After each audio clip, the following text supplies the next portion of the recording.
This works extremely well and is the best applicator I've ever used by far.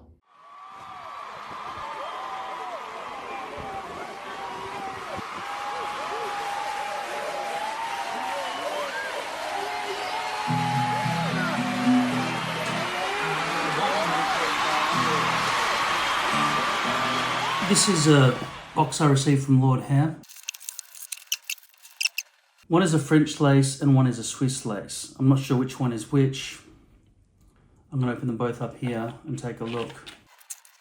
By the way, both of these hair pieces have been cut to my request of 2 inches all over and then a 3-inch front.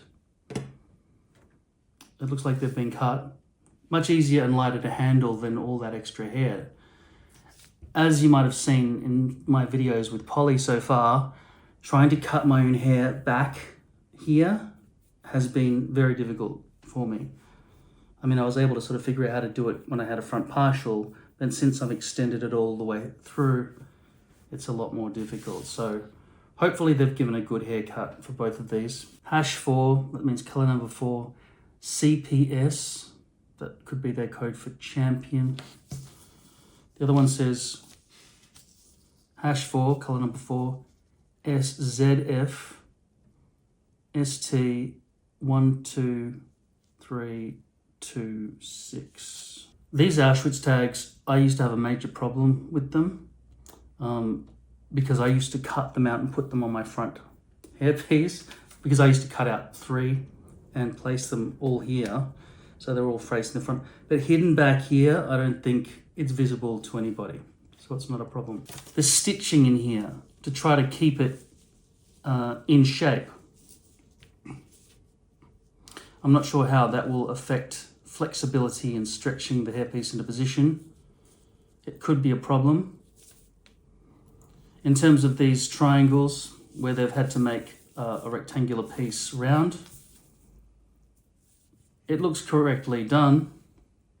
It's just, yeah, I'm always concerned about what people will see through the hairs and onto my scalp, because it's not like the scalp is completely hidden. People can see everyone else's scalp. Look around the world. You can see people's scalps through their hair pretty much all the time. So I'm not sure how much these triangles will be a problem. Potentially what's happened is the people who've cut the hair simply cut it and then threw it straight in the box without doing any kind of shedding of any kind. So the hairs are dusting off straight out of the box after the haircut. This is my first ever order where I've ordered the hairs to be cut. I order the hairs to be cut! It's quite an interesting amount of rigidity in this reinforcement. Let's just talk about the French lace, because this is the one that is being described in this paper here. Given these were both in the same order, I'm sure the same person gave them both the same haircut side by side. In this lighting, I'm seeing a little bit of color difference, potentially. I've just got to say though, I am so excited at how easy these are to handle and relieved that there is a possibility that I will not have to cut my own hair at all. Because I'm not a hairdresser. I just often just try to do it myself, but I just do it the best I can. Oh, okay. So this is the manual for the CPS, I think their code would be for champion. Right, let's deal with this one first. Cut the base down to your size, cut off the extra lace along the very front of the hairline. Well, they did that for me. In fact, that's just a checkbox on the Lord Hair website when you're buying a hairpiece. So neither of these have got that extra lace at the front or extra poly at the front. You just ask that to be trimmed off and they just do that for you straight away. So cut off the extra lace along the very front of the hairline. Wet the hair before cutting the extra lace. This makes it easier to avoid cutting the hair. If you do accidentally cut the hair, then shorter pieces of hair will hang down over the front hairline, making it look unnatural. Clean and dry the system. Yes, I will do those things. I always do those things. Prepare your scalp. Remove your old system by first spraying a remover around the edge of the old system. Start removing from the back to make it less painful. Wipe the adhesive tape residue from your head with a wet towel or cloth. Use a remover if needed. This is something that I haven't really considered yet, but when I start using lace, because they're extremely hard to clean, once the glue's on here and not on here, you're in big trouble, right? You're scratching away using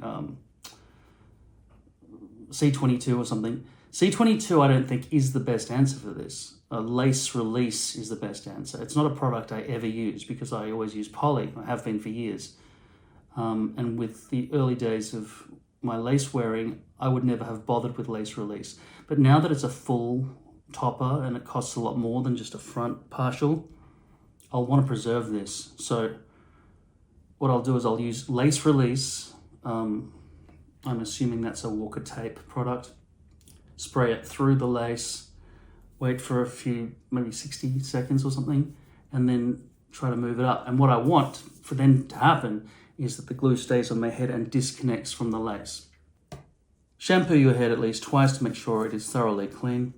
Fully dry your, I'm sure that shampooing your head instead of at least twice the length of time that you normally would. Fully dry your scalp. If possible, use a hairdryer to remove any extra moisture. Shave any hair or stubble from the bonding area. Thoroughly clean the bonding area with an alcohol-based cleanser and some cotton wool. Use an eyebrow pencil to mark a few dots on your scalp along the edge of the system. This is another thing. I'm going to have to make it land exactly because I can't, there's no way to pre-glue lace unless you use tape, which I might do, maybe. You really want it to bond straight down in because lace has the potential to look so super realistic along the front hairline. And it's the best for blending with the perimeter as well. Poly's just cleaner, easier, but it's not as realistic. It's just the cleaning and it's the front hairline maintenance that I'm going to have to be better at instead of lazy.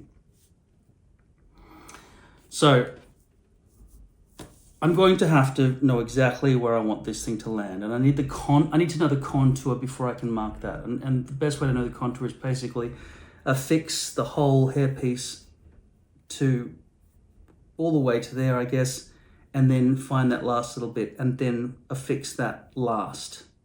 So just know where it's going to be. Don't put glue on it, and then find out where the glue needs to be exactly, and then put it on. The second idea is pre-glue that exactly, place it down exactly where I want, and then flip the rest back. Now the spray tan method is always my favorite because it's so clearly marked. You simply get some sort of stencil or an old hairpiece and you spray your face with fake tan, wait 4 or 5 hours for it to dry and settle into your skin, then shower, and then there's a clear mark of where your hairline should be. Everything else is more difficult. What they're suggesting here is use an eyebrow pencil to mark a few dots on your scalp along the edge of the system. Mark them with 4 finger widths above your eyebrows to give yourself a realistic looking front hairline. I think that could have been reworded.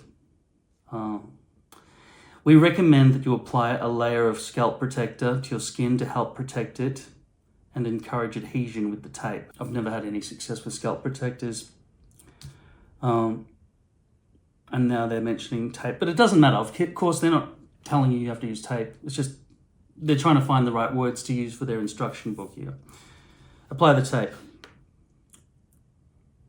Okay, I guess they are basically suggesting you use tape. All right.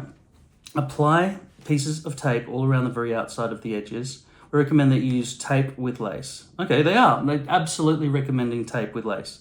If you do use glue, you can brush on an extra layer of it after applying the tape. We do not recommend you apply glue directly to the lace. No, of course not. Don't ever, no. You would apply it to your head, wait for it to dry, then put the lace on. Here are some pictures. Stick tape on the red colored area. It's not red colored here, it's just here, it's red colored. Place the glue around the blue colored area. I think what they're saying is, see, this is, I don't think the person who wrote this is a writer. Anyway, that could be confusing for everybody. In fact, it makes no sense whatsoever. I can tell you that right now. But what they're saying, I think, is if you wanted to put glue onto your lace piece, you wouldn't put it directly onto lace, you would put it onto tape that's on lace. That's what you could do. Could still get messy around the edges, though. I wouldn't recommend that, as far as I can tell, unless you put a sliver of glue down the center, but then it's going to be seesawing where the glue was, and when if you think that the tape is not going to be sticky enough, but the glue will be more sticky, then you get slight stick here, and then that thin line of glue down the middle. It's just wonking it back and forward into good adhesion. Do not apply glue directly to the lace. Okay, that's their little message system there. Attach a new hair system. Gently position the system over the marked dots starting from the very front of your hairline. Make sure you hold the hair so it does not touch the tape. When applying your hair system, stretch it out a little to make sure there are no wrinkles. Once you are satisfied with the positioning of your hair system, use the flat edge of a comb to firmly press the unit onto your scalp for 1 minute. Keep the system dry and perspiration free for 24 hours after attachment. Removing tips. Spray remover all around the perimeter. Wait a couple of minutes for the tape to loosen. Gently lift the base away from your scalp. In order to avoid damaging your front hairline, we always recommend removing the hair system from the back to the front. Shampoo your head. You know what? I'm going to follow these directions. I'm going to put a perimeter of tape this time, first time. I'll put it around. I'll do what they said. I'll mark the front hairline first. In fact, I won't mark it. I'll just be able to see it perfectly because I'll be doing the front first. I'll position it in, and then I will just press it down, and then I will just slowly go around. The reason I have not done scalp preparation by completely removing the stubble is because I knew I was going to wear lace, and I wanted to be able to see what my scalp looks like through the hairpiece. It'll be hard for me being in a mirror and cameras and so on compared to seeing somebody in real life, which is much easier. And also I have pretty bad eyesight nowadays, so you can never fully trust, but maybe I can ask somebody. In fact, once I've filmed it, it'll be up on the big screen and I'll be able to have a pretty good look. Shampoo your head. Maintenance tips. We recommend using tape to attach this system.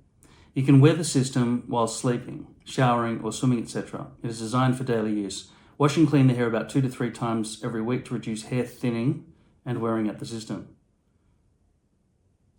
Okay, that's very unclear. That is probably the least clear thing on this entire document. Wash and clean the hair about 2 to 3 times every week. Now I assume they mean while it's on your head. And I assume they mean 2 to 3 times as opposed to 7 times, which is normal, to reduce hair thinning. So by only doing it 2 to 3 times as opposed to 7 times, that's less than 50% of the times you would normally do it per week. So that would reduce hair thinning. Not instead of not at all, do wash your hair 2 to 3 times a week. And that will reduce, the washing process will reduce hair thinning and wearing out the system. No, I mean, I think what they're saying here is reducing the amount of times you wash your hair will reduce hair thinning and wearing out the system. We recommend you do not forcefully pull or comb the hair when it is wet. If you need to dye your hair, please be careful to make sure the dye does not come in contact with the base, otherwise you will end up dyeing the base. How to clean the base. Spray an adhesive remover on the base and allow it to penetrate for 1 to 5 minutes. Gently wipe off adhesive using kitchen roll till all traces of adhesive are gone. Shampoo the underside of the hair system to remove any traces of adhesive remover. Repeat till all traces are completely gone so as not to deter subsequent bonding. NB. I'd say that means note well. I don't know what the Latin for that is, but we do not recommend washing, soaking your hair daily to avoid hair falling off from the system. Now that's another ambiguity. I think what they mean is we do not recommend washing or soaking your hair daily, as this may lead to hair falling off your hair system. It's not saying we do not recommend washing or soaking your hair daily to avoid hair falling off your system. Do you understand? We do not recommend frequently blowing with a hot hairdryer and curling with a heated curling iron. We do not recommend using chemical products such as hairspray, which leads to the corrosion of the bottom of the net and makes hair sticky. Frequently using your hands to fiddle with the hair can cause hair fall at the frontal. Avoid that.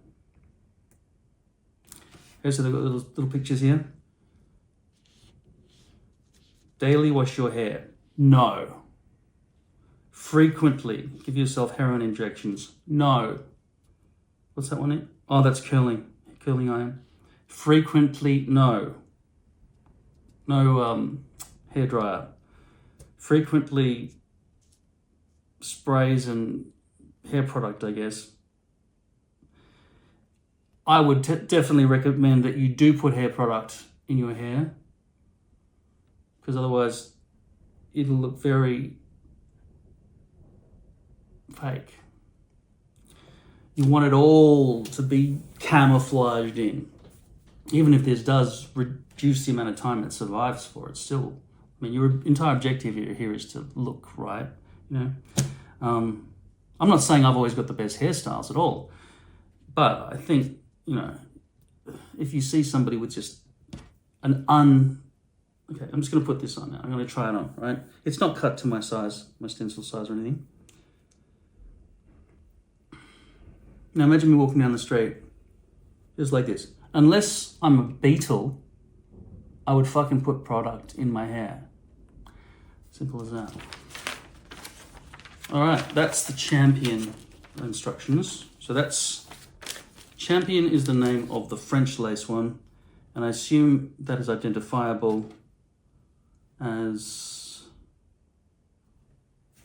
having the Auschwitz tag of CPS. Before I look at the next one, let's have a look at some of these. Little Hero's Hair, a wig, a smile, a new beginning. If you know a child under the age of 18 who is suffering from hair loss for any reason, please spread the word. Your act of kindness will give a child the courage and confidence to live a normal life. Every child deserves to feel and be beautiful. For further inquiries, visit Lord Hair, support at Lord Hair. Get a free hair system. All right. $50 coupon. Send a high quality before and after photo showing the front, sides, and back of your hair for $50 coupon. Free hair system. Send a 2 to 10 minute plus, which means 2+ minutes of you and your transformation process.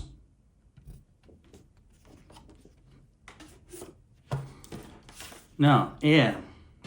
Let's just compare Air to Champion here for a second.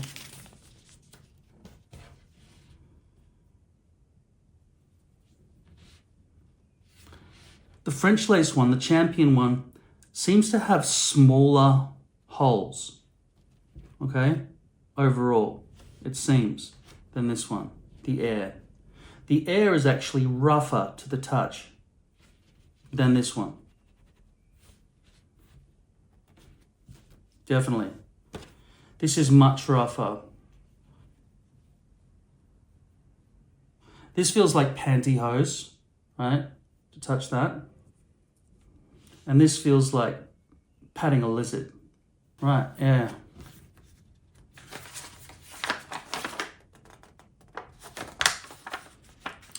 Lord Hair Superfine Swiss Lace Hair System for Men. I don't know why they're saying it's for men.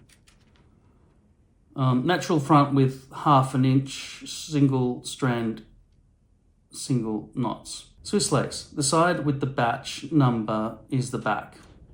Okay, that's the official name. I just found out that Auschwitz tag is not the actual name for this Auschwitz tag here. It's actually called batch number. Wow, okay. I think I'll ignore that I know that. That's an Auschwitz tag. 8 by 10 inches, front contour CC. I think that's a sharp one. I mean, sharp. The colors available, number 1, number 1A, number 1B, number 2, number 3, number 4, number 4 ash, number 5, number 6, number 7 ash, number 18, and number 22. That is a limited number of stock colors. This list over here that I didn't bother to read because I thought it was just every single color was for all of them. This one has all of those colors. See? But Air only has these colors. Mine is color number 4. So, got more options. Hair length is typically 5 inches. Hair density, light to medium light. Okay, so this should be a lighter density than this one, which is what I expected. These holes being bigger allow for less hairs to be stitched side by side than these very close together French lace. The lace netting, so the netting lines are closer together in French lace and they're further apart in Swiss lace. So Air, well, it's more breathable. There's more air and it's less dense. It's light to medium light as specified in this documentation. 100% human hair, slight wave, 30 millimeters, bleached knots in the front, not available with colors 1 or 1A. I'm color number 4, and as I get down to 3 and 2 and 1, that's getting down to black, okay? Yeah, I think 1 and 1A must be jet black. Up to 22, that's starting to get really blonde there. That's as blonde as it goes before you start going white, I think. Prepare the new system. Cut off the extra lace along the very front of the hairline. That's been done by the factory. Wet the hair before cutting the extra lace. This makes it easier to avoid cutting the hair. If you do accidentally cut the hair, then shorter pieces of hair will hang down over the front hairline, making it look unnatural. Clean and dry the system. Prepare your scalp. Remove your old system by first spraying. Remove it around the edge of your old system. Start removing at the back to make it less painful. I don't know why they keep saying painful. It's hardly ever painful to remove a hairpiece. Unless you're pulling your hairs out. I mean, your natural hairs out because you've glued onto hair. I'm doing this sometimes. I mean, it's not extreme. No, I don't. I think if you're experiencing pain, let me know what glue you're using because that's a strong glue. That's good. I mean, if you can get to that level, that's good. Usually by the time I'm removing it, mostly, the glue is old and it just wants to come off. It's trying to fall off anyway. It's not really trying to fall off. It's just mucky. It could be that I've just been applying glue wrong all these years, but some people who don't sweat are able to use water-based glues and I'm not able to because I just sweat too much. But, you know, it's been winter all this time. It's actually a really good thing because tonight is going to be the beginning of daylight saving in my country. So summer's starting. It's late September. Shampoo your head at least twice to make sure it's thoroughly clean. Fully dry your scalp. If possible, use a hairdryer to remove any excess moisture. Thoroughly clean the bonding area with an alcohol-based cleanser and some cotton wool. Use an eyebrow pencil to mark a few dots in your scalp along the edge of the system. See, that doesn't make any sense.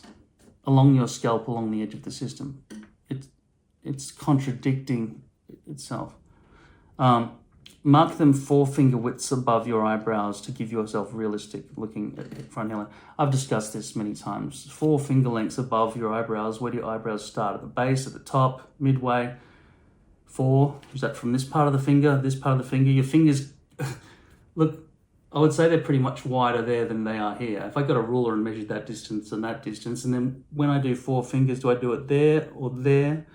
And then do I do it all the way along? Then why is it contoured? Surely it's, if you wanted it 4 above the eyebrows, like that part of the eyebrow is lower than that part of the eyebrow. Like, you just wouldn't bother. You just go, all right, you go above where your folds of your forehead are. I think most people have forehead wrinkles. Everyone's foreheads are very different, of course, but I reckon just trial and error. Just guess where your front hairline should be. Four finger widths. Some people have 2, 3. You know, some people might have 5. You can't do 5 fingers like that. You'd have to do that. But then you go down a bit lower, and then everyone's a 5. So I just wouldn't deal with the eyebrow method unless you really are starting out and you have no idea at all. Which is like, before you buy a hairpiece, you're bald and you wonder, you wishing, and you're looking in the mirror going, if only it started there and went to about there, that would be perfect. And you do that a lot before you go and fork out hundreds of dollars to start wearing hair. So I think you know where your front hairline is mostly, don't you? Spray alcohol along the edges where you're going to apply the pieces of tape to dry thoroughly. I will be using tape. I've got enough supply of tape now to try it out properly. I'll go around the entire perimeter and do a couple in the middle.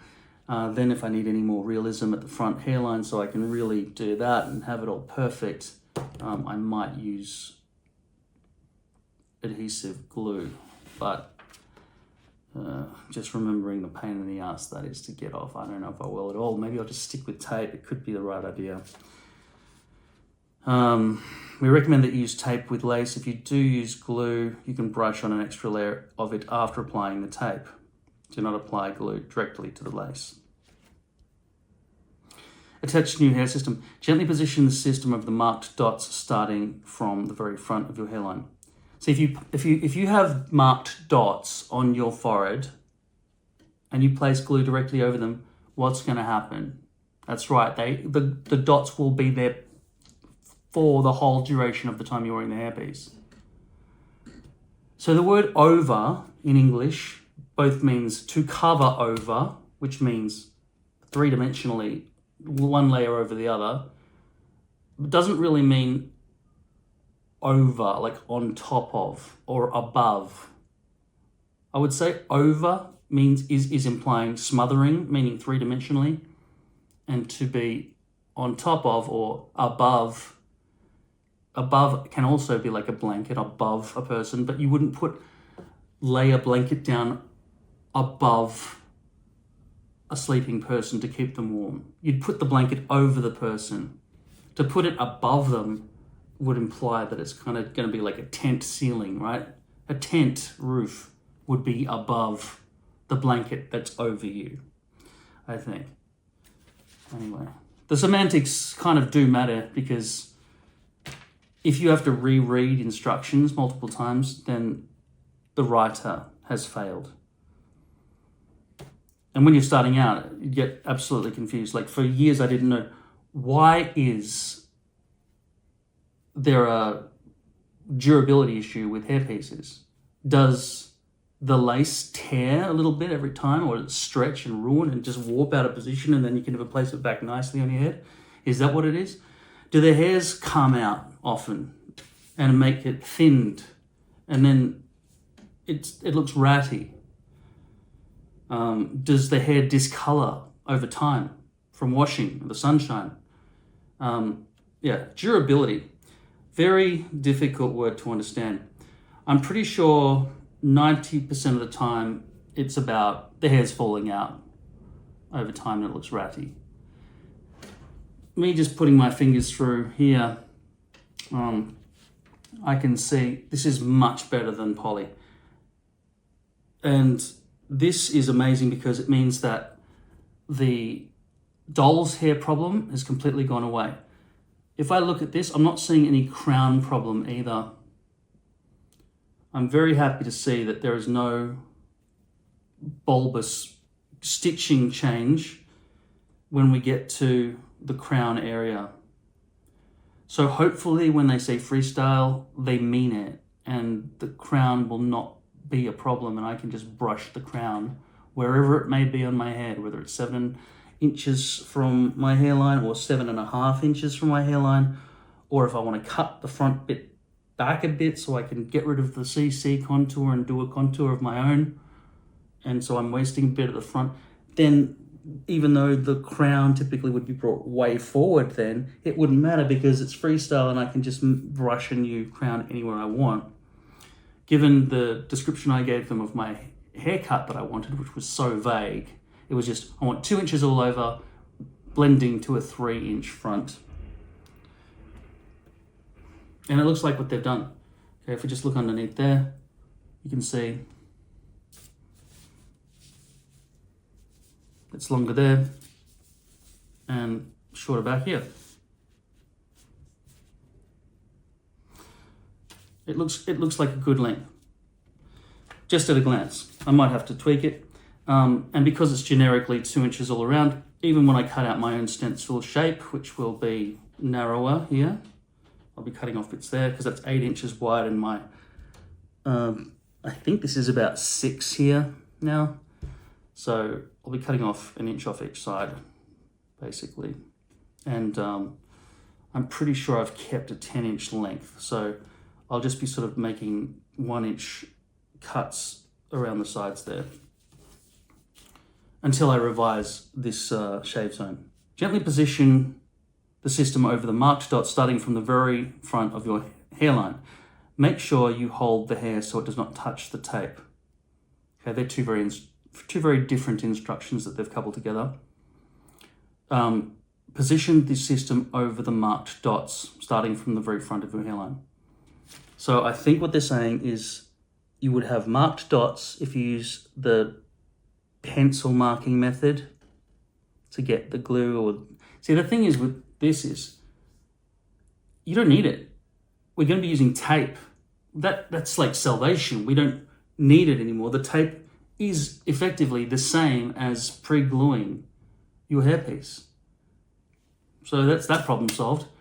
Just position it where you want. You got a bit of alcohol in there, squiggle it into position and just, you don't want to squiggle it down past it because you can make your forehead sticky. But I just don't see a good reason to be marking yourself with pencil marks that could risk getting stuck underneath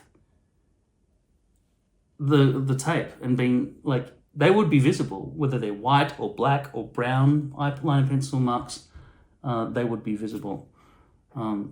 It could be a good method, but you're going to be arbitrarily choosing those locations for the dots anyway. So why do you do that twice? I guess it might save a little bit of time when you're positioning the entire hairpiece on your head, maybe. I don't know. Like I talk about the tan line method, but even that's not completely necessary given that the tape is already stuck to the hairpiece at the time of a fixation. When applying your hair system, stretch it out a little bit to make sure there are no bubbles.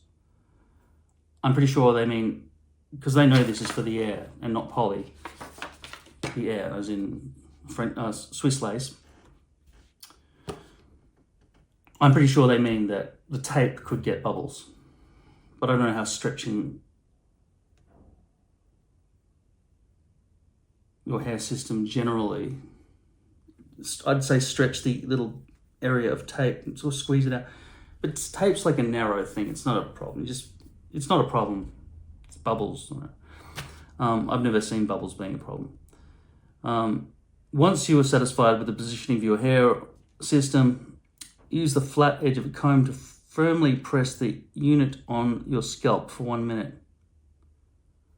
Now, you know that a comb is about that thin and your scalp is an area this big. So I don't know what they're talking about with pressing a comb firmly on the scalp. Removing tips. Spray remover all around the perimeter. Wait a couple of minutes for the tape to loosen. Gently lift the base away from your scalp. In order to avoid damaging your front hairline, we always recommend removing your hair system from the back to the front. Shampoo your head. Maintenance tips. We recommend using tape to attach this system. We recommend using a leave-in conditioner. Do not apply conditioner to the base. It's lace. It's going to go through. Newsflash. Even if you did spray it lightly misty on the top as you squiggle it around, or as it just sinks down, it probably would go down into the base a bit. Do not apply conditioner to the base. And also, how you're supposed to have a shower. You can certainly add conditioner to the base. The base or the hair, it does not matter. And these guys know what they're talking about because they make them all the time, hundreds, thousands of them. I just receive them, I wear them as a customer, but obviously you're supposed to wash and condition your hair every day, right? So, but not these ones. They only want you to do it 2 to 3 times a week. But do not apply conditioner to the base. You can wear the system while sleeping, showering, or swimming. Oh, they bothered to put the word whilst to show, oh yes, we're speaking very posh. Whilst sleeping, showering, or swimming, etc. It is designed for daily use.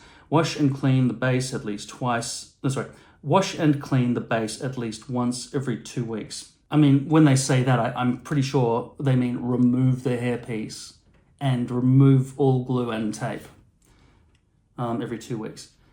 But when people talk about long hold and stuff like that, it's 3 weeks, right? And they're saying at least every 2 weeks. So they're recommending, well, as you know, when you see minimum requirements for a computer game and then recommended requirements, basically the way they've written this is the minimum requirement is take this off every 2 weeks and completely remove all the glue off your head and everything and start again.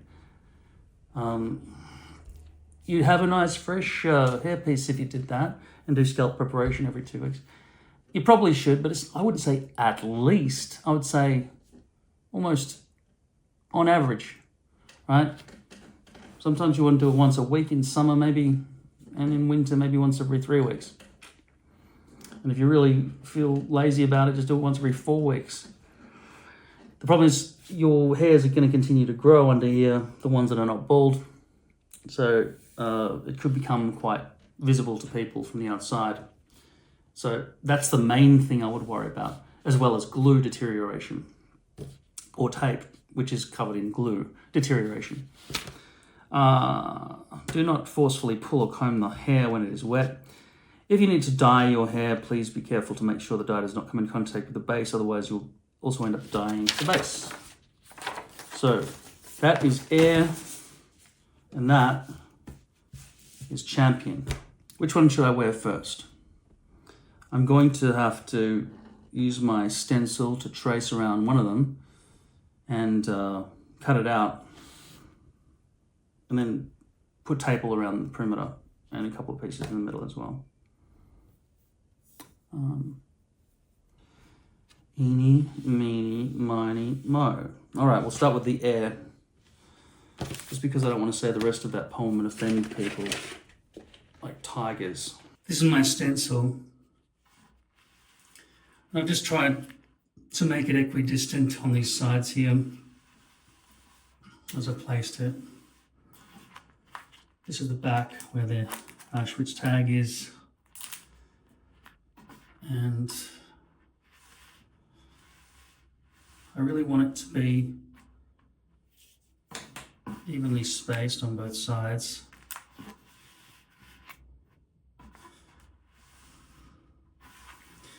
It sort of looks the same distance there, but not there. So I wonder if this stencil is kind of wonky, you know? And this really sharp contour that I've made with this stencil, luckily is narrower than the wider stencil for the lace. So I'm hoping that this lace will be nice and have a nice wide front contour for the front hairline. I'll take this up and try to make sure it's more well centered. There's a line there to help me. I was thinking maybe I should go back to using this stuff and cut this one out to the right size. Even though it is more stretchy and flexible, at least it contours perfectly with whatever rounded object you put it on. So that would conform properly if I maybe traced onto that. So maybe I should turn this into a stencil first and just double check that it's the right size, and then use this stuff as the stencil, because this really doesn't conform to the whole thing. See, it's wonky on the mannequin head. I'd rather this was wider though.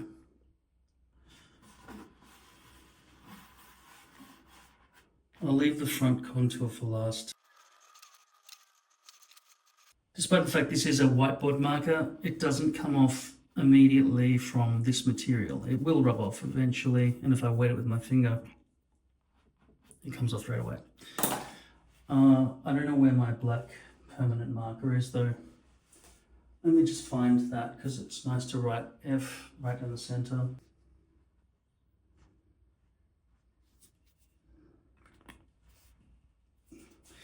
That's another Staedtler pen. In fact, if you're going to buy markers, these simply seem to be by far the best in the world that I've ever seen.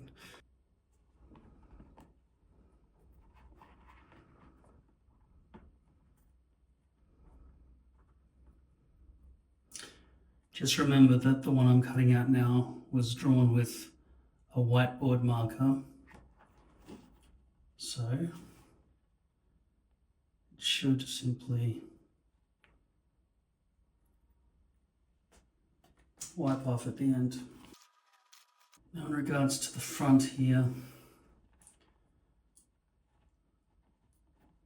I really don't want to go in too narrow.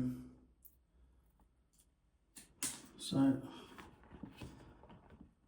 that is going to be the front limit, but in terms of the contour, I'm not sure yet. Okay, it looks like 10 inches is more about there, actually. Well, that very tip there. I'm just not exactly sure about how to cut that front hairline. Because I really want the contour to be wider than it was with the polyadhesives. Given that this is really the main indicator of where the back center is, and they've tried to keep it on that line, I think, centered. I feel like that could be the center that I can follow when positioning this. And then just go by sight for figuring out how much should hang out each side. Pin down the pivot point right there.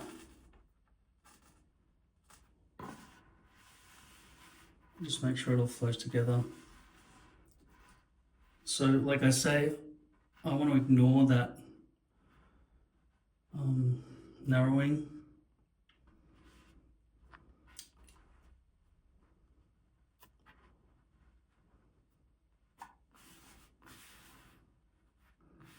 My fear is that this rubber will stretch too much, but it's not really. It seems to be quite good. And definitely better than this one that seesaws over the whole thing. This stays conformed, so I'm going to leave that as the one. I'm going to use a washable whiteboard marker for this. I just want to test out if this can actually be washed off at all. Ready? I'm going to try.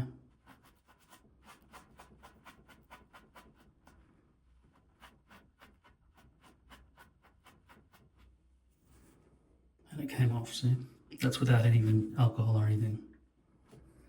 That's good. This is definitely what you want. For your forehead, for the hairpiece, for anything. And then when you want to lock it down, you use the permanent marker. So whiteboard marker and permanent marker. And I think this is a good stencil actually, when combined with a mannequin head. This front bit allows me to allow for the contour provided by the factory at the front to be what it is without me having to dictate. And then I can just start cutting in from these sides here.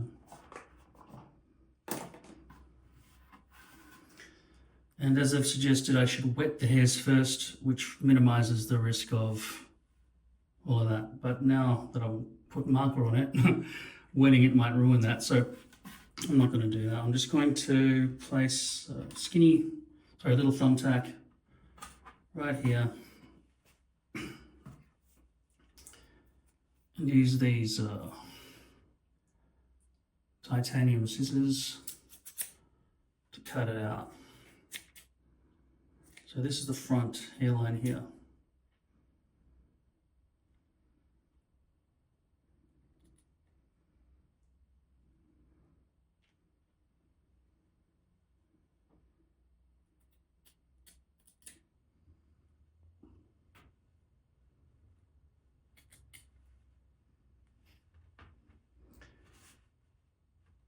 The hairs are pushing up with too much resistance if I don't keep that stuck down. Wow, lace is really easy to work with when you're cutting it out.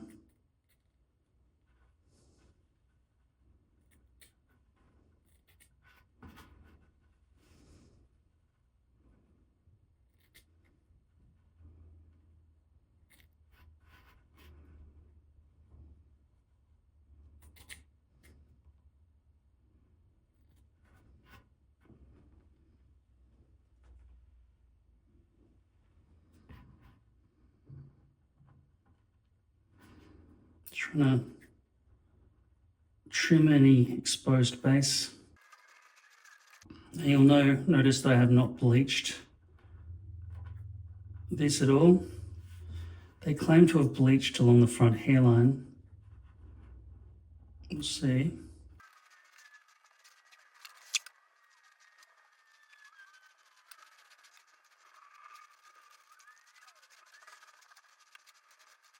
I'll also go around this front hairline just in case they didn't get it off exactly.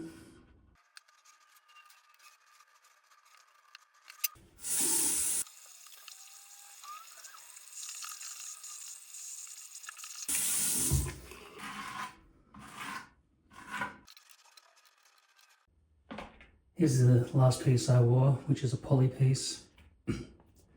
You can see the dodgy haircut that I gave myself while it was on my head. Looked like a street urchin. But I'm going to leave it like this in the cupboard with a bit of extra glue over the old glue in case of emergency if I ever run out, because at least it's not shiny like a bald head, even though it does have some missing hairs and so on. This is going to be the new one. Swiss Lace. Today I'll be using Ultra Hold Minis from the Walker Tape Company.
I've just been lying in bed for the last few hours just watching TV and drinking chocolate milk, and luckily one of the shows I decided to watch was Arnold, and he said, "Don't be lying around it like a little girly man. Get up, get out of there, go to the gym, come on." And so I thought, fuck, I can't go out without a hairpiece. And then I thought I'll just shove it over this stubble. This is my regrowth pattern, by the way. You can clearly see the massive degradation that's occurred. Hair will grow there, it's just going to be very thinned out. So, okay, this is full Swiss lace, expensive hairpiece. It's ready to go. But like, I know that it's gonna look worse when there's hair growing through like this. And this is already the starting point, so why wouldn't I, you know, dig back into it and make it a nice, clean, prepared scalp? And that's what I'm gonna do now. Because Arnie told me to. I just heated up my head under the shower with hot water. Now I'm putting conditioner, which is makeshift shaving cream.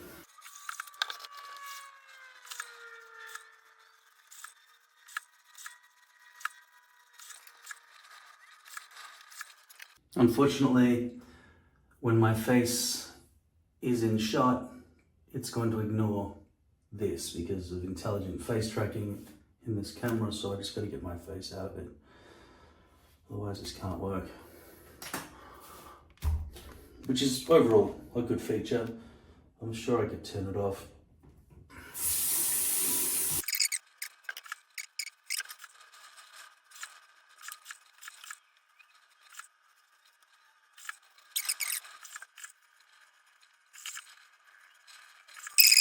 Oh fuck, my elbow has got stuck in my hairpiece. Motherfucker, ich bin aber gut hier.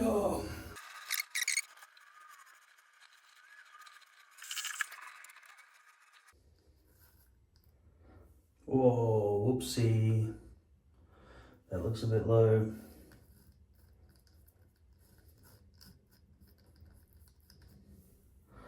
You got to be really careful not to shave up all your good hair. I think I might have taken a chunk out. Hopefully it'll stretch, the lace will stretch over that spot, hopefully. Wow, my scalp is so smooth from shaving that way that I can really feel every part where it's not shaved exactly. Like I can feel every, like there, it's all smooth even though you can still see follicles. But I can feel down here there's a sharpness. You can hear the blade going over it. Hey, I thought I had facial recognition. Obviously not. Hopefully that's good enough. Just gonna get the sting out of my hair after shaving. Now I do have the remnants of this,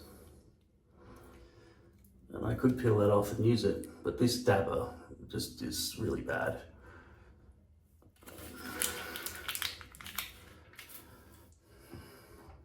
I need some kind of indicator of what the hell this is. So I'm just gonna, because I can't slide it down, it'd take too much effort, it would just break anyway, so I might as well just keep some of the signage on there. And for your sake, I'll do an experiment on myself, as always.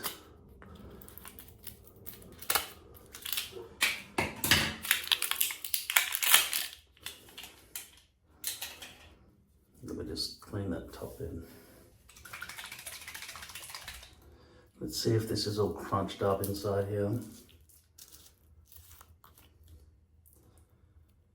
Actually, I think what was once there is now missing. Oh, that's right, this is not a squeeze bottle, it's a rock solid bottle that is really badly designed. Should be messy. I'll tell you, I'm gonna put it on the right hand side of my head, okay? Just the right hand side, not the left, just the right. See what happens. Liquid is coming out. I think I wisely removed the foam pad that was really getting in the way before, which is why any is coming out at all at this point.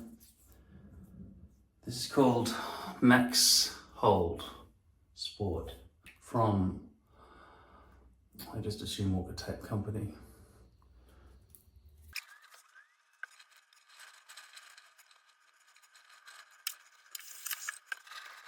remind me that I've done that. Just in case I wonder why the left hand side is lifting and the right hand side is rock solid.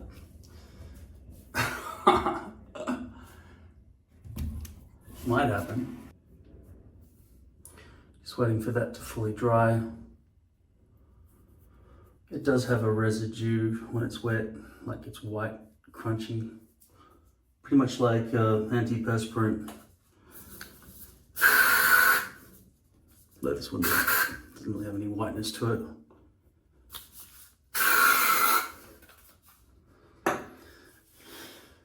Given this is day 29, if I do go to the gym within the next 15 minutes, which would count as today's date. In fact, I better fucking hurry if I want to do that.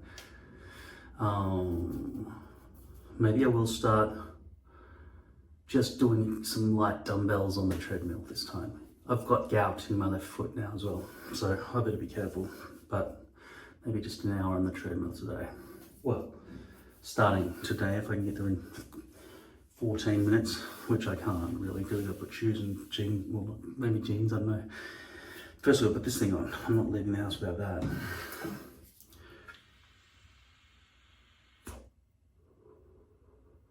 It's definitely dried. It's thin, there are no lumps, can't even feel it. Not really sticky. Well, this is not wet. But it is cut. The hairs have been cut. Let's hope it's a good haircut. Alright.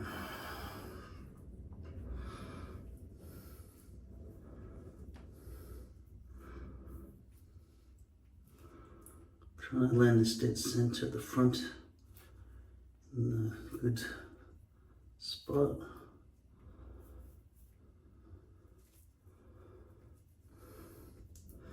It's so lightweight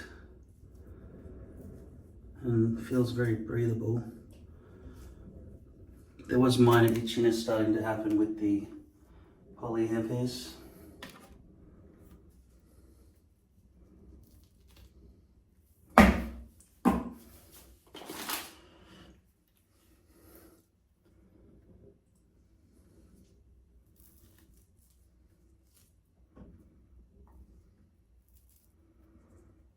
Trying the other side, just gonna make sure it's even.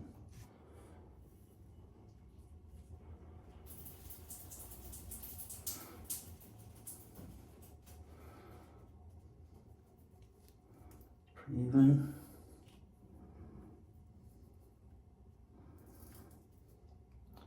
Feels like I got a fair bit of recession there.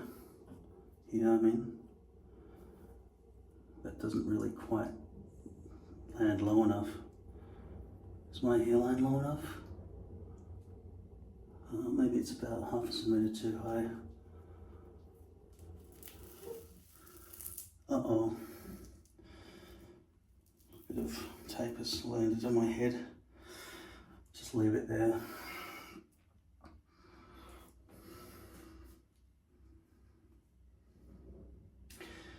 Yeah, I'm not sure about that width that I've got going on here. I mean, this probably should be wider, but I've got to get used to the fact that this is the stock contour, what they've called standard contour in their description. And luckily for me, there aren't hairs pulling out all over the place because my head's not covered in glue, it's just tape, which is really clean and beautiful actually. Very simple. I've been lying in bed for hours trying to get to sleep. Now I'm thinking about going to the gym because I said Arnold Schwarzenegger is the universe trying to inspire me.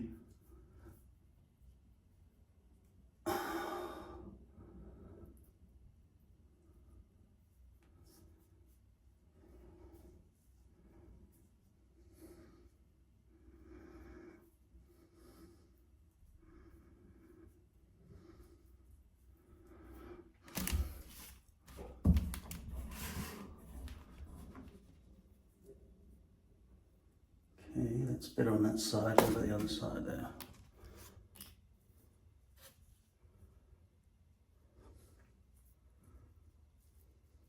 Okay.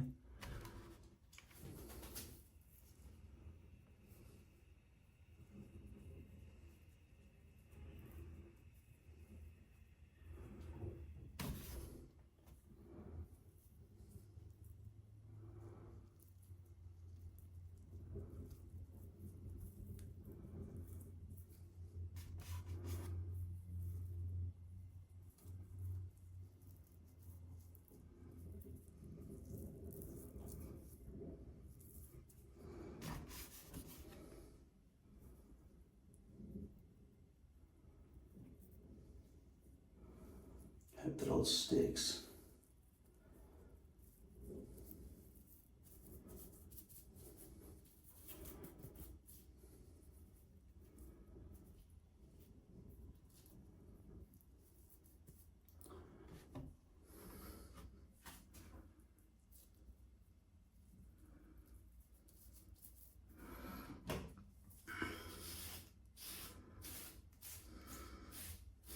I can actually feel my own head.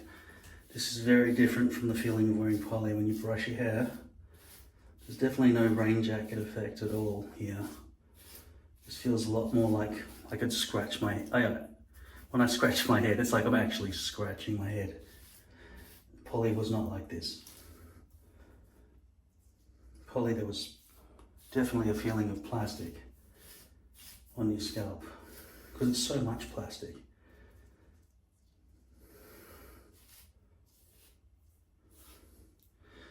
This hairline's pretty high, I think, but down in the center it seems almost like it's in a perfect position. Now remember, I have not bleached the roots on this lace piece.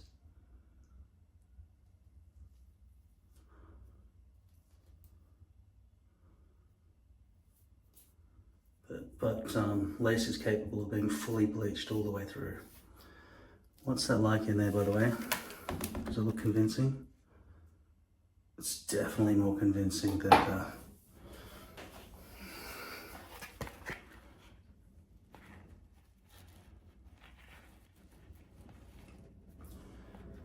can I give you a good shot of that?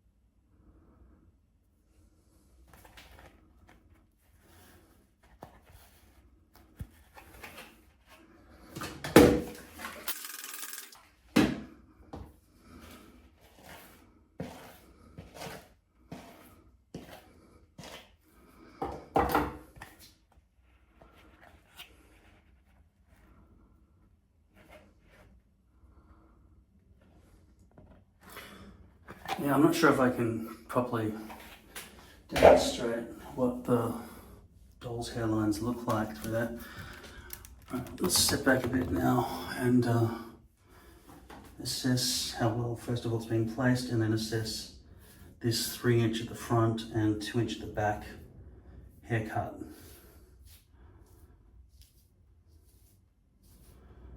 Parting exactly on the perimeter. I would never dare do that, I don't think.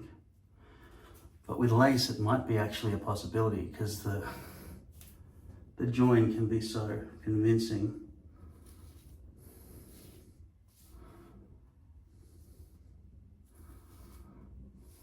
I'm going to put some of this nice smelling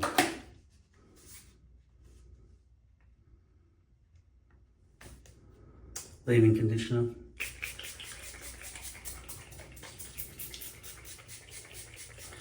It is really like a breath of fresh air feeling the difference between poly and now lace. My main complaint with lace over the years has been the mess and the high maintenance. But if I can master the art of using tape with lace, potentially those days could be gone. Now I know that tape deteriorates after a certain amount of days. So if I was willing to be disciplined enough to swap out the old tape with new tape and fresh tape all the time, it might never be a problem. Obviously lace will eventually shed like any other hairpiece.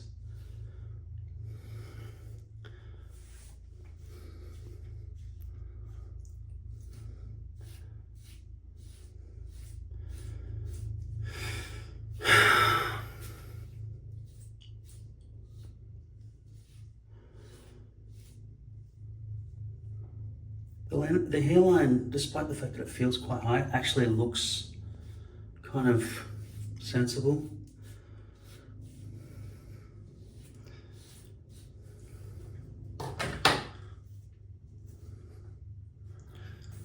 I might just blend in these sideburns a bit, although last time I did it I fucked it up, didn't I? Yeah, I think 3 inches, which takes me to the eyebrows here, with 2 inches around the back and sides. My hair might have to grow back a little bit more for that to all match up, but I think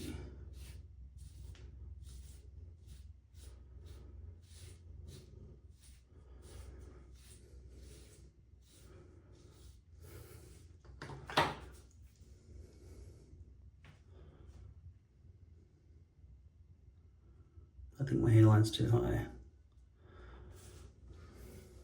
Overall, generally speaking. Which makes it look like I've got too much white forehead for too much dark hair. This is fairly dark colour number 4. For some reason I get the feeling that I should look grayer or something. I mean, this was the colour of my last hairpiece. And that's a bit wet as well, so maybe this, even though they've called it colour number 4, has been dyed to be a bit more like colour number 3 or something. But it is wet, it's completely wet right now, so that would make it darker. It'll probably lighten up when it's dry. Yeah, I am going to try to go to the gym, but unfortunately it's 23:59 unless I learn how to teleport instantly across to a different suburb. I ain't going to make it. Checking for shedding. Yeah, I love that I can feel how my head and my hairpiece are really part of me. Any like tiny bits of overhang that are going to exist because the tape didn't actually make it all the way to the edge because I was unable to do that effectively. The contour here is probably too sharp for my liking. I would have probably liked to make it wider, even if it did come back into that spot. I don't know.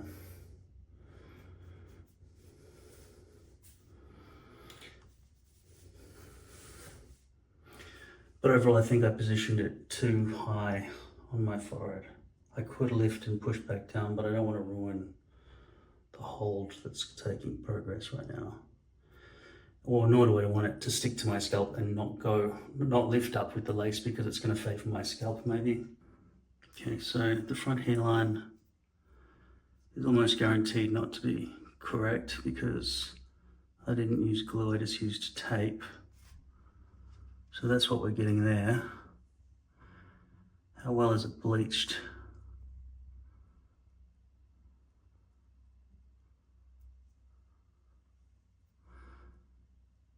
Interestingly, you can see the shininess of the tape coming through. Hopefully that's not totally visible to everybody. And hopefully it will stay. And hopefully the netting isn't visible either. Is that line there tape? I don't know.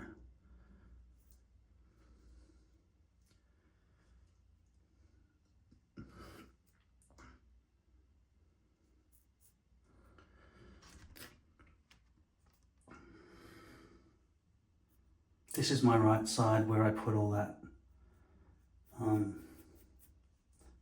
Max Hold Sport scalp protector.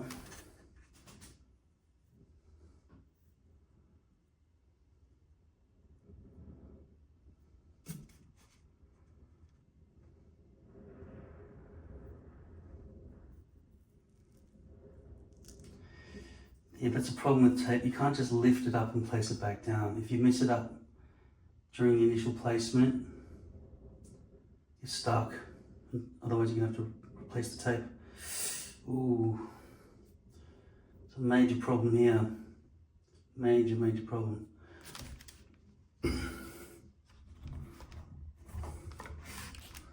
Didn't notice that.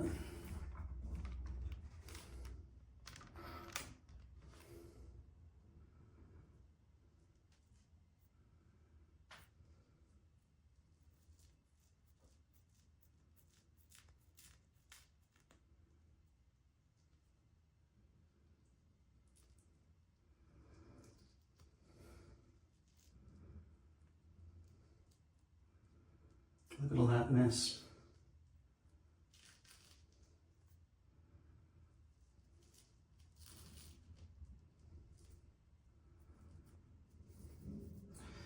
Well, it did stretch back into position over there, but I lifted all this tape under here.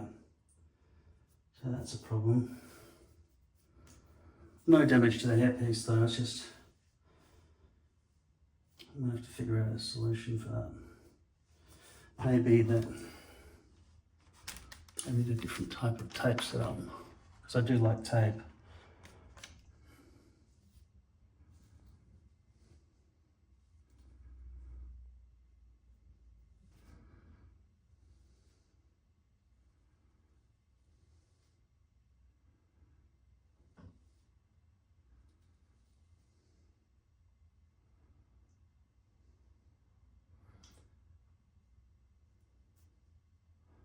Yeah, I don't want to jeopardize the hold at all, because you saw what happened last time where I lifted that back bit, and it's now, the tape is now folded in under there like that, and I've got this exposed base back there. Not exposed base, exposed hairpiece that's not being stuck down. Then I've got obvious lifting going on all along there.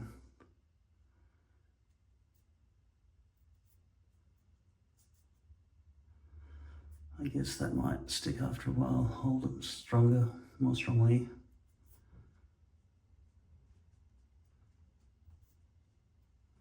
This is where that hard comb comes into it, right?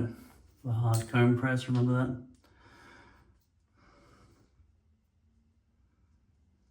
that? I don't know what they meant by that.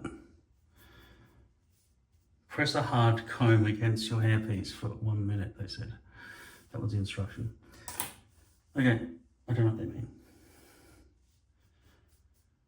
Like it would make more sense to grab a towel and pull down with a general downward force on all of it, if you really thought that downward pressure was going to assist with the initial embedding of the lace into the tape.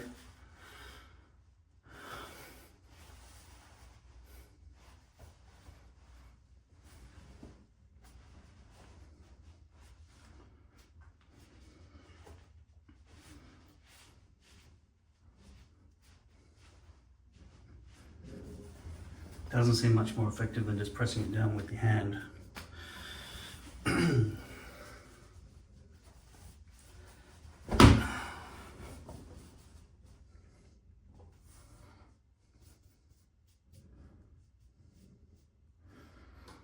That's quite a good amount of hair.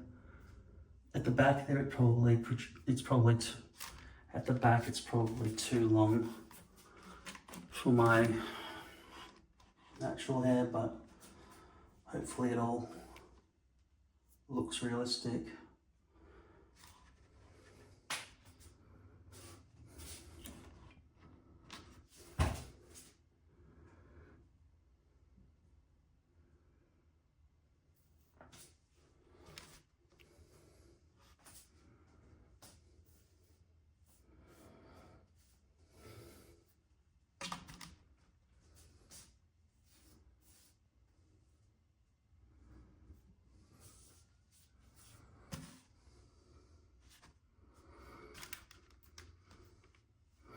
So let's go to the gym.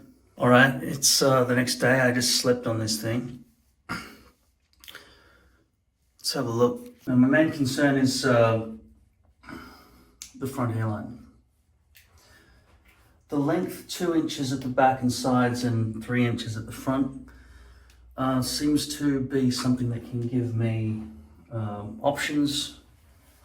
I won't cut it. I'm sort of growing up the back and sides. But at the moment, it looks like a giant mop sitting on top of my head. That's to do with styling, I would say, and not to do with the hairpiece itself. But my main concern is the front hairline, and that is the contour. Maybe it's too steep, too sharp.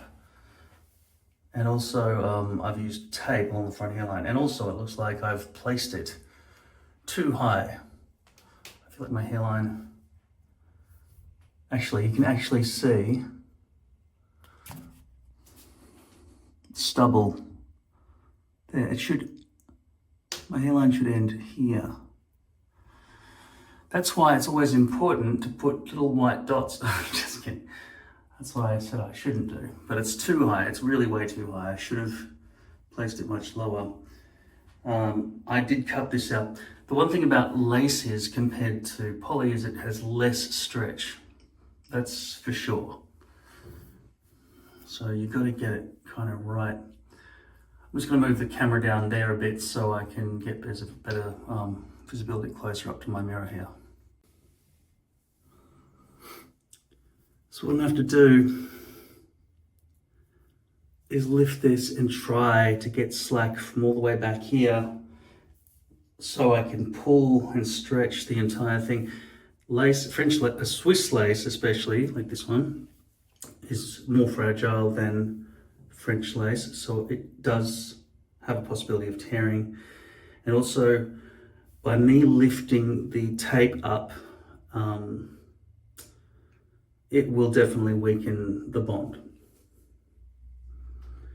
So it's almost worth just leaving it.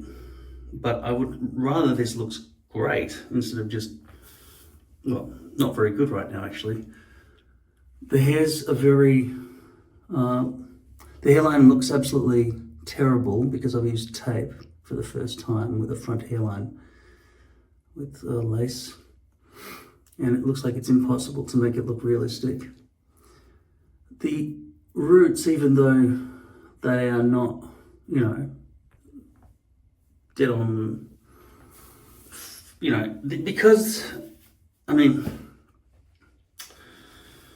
I'm not young, I'm 47, so for me to have a perfect hair at the front without any kind of, I don't like graduation. I think it sucks because it's just so fake looking. But I'm so used to bleaching the front roots, and that blends so much better from my Simpsons colored skin into the hairline. That's just too high. I don't actually blame the contour here. I blame my placement. Lower, lower, lower will do a lot to fix it, I think. It may be more possible to preserve the stickiness if I use alcohol here, but I fear that I'm going to have to redo the front.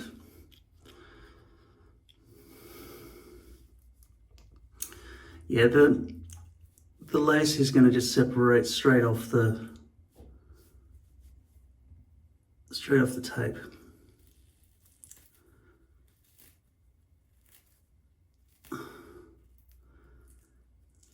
Easily, actually.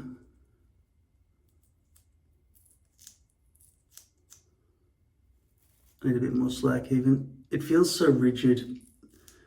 I don't think it's going to have much stretch at all. So I've pulled back all the way back to there, which you might think would give me a sufficient amount of extra slack, so I can bring it way further forward. The tape here has not stuck as well as the tape here, for example. So I'm just going to see if I can actually get it a bit further forward. And yeah, it feels very tight though, the amount I've just pulled it forward. I don't know, it seems to want to recoil just from the moment I lift my eyebrows.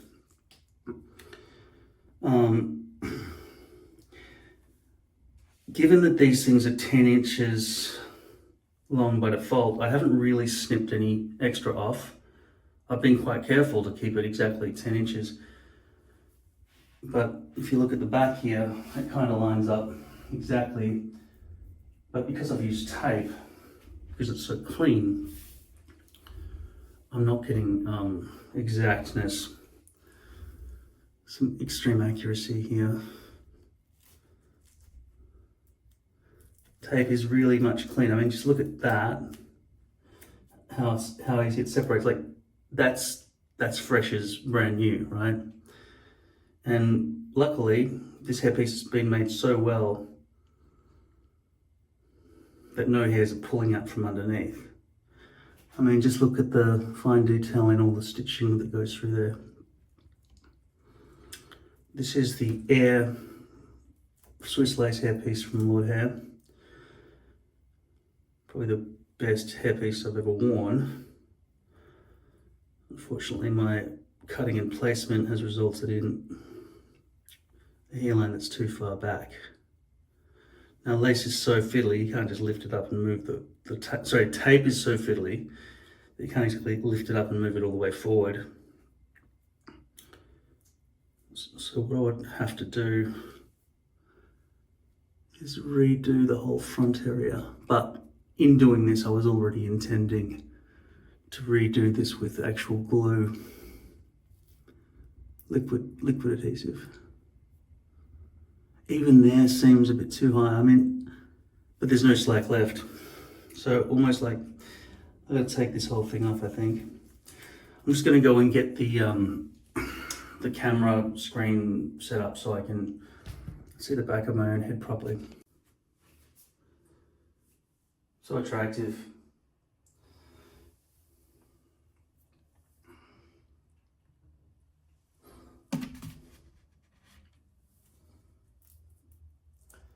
Let's just try this product here.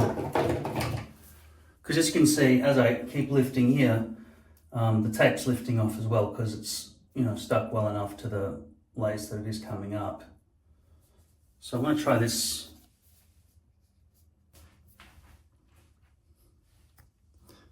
lace release by Walker Tape. Fast release, reduces cleanup time. Now this stuff might be good enough that I could just use adhesive glue if I needed to. Directions: apply lace release over the area you want to remove. Wait 1 minute, then gently lift the hair system away from the skin. The lace mesh will release from the tape or glue, reducing cleanup time. Lace release is alcohol based, so it will not leave a residue on the hair system.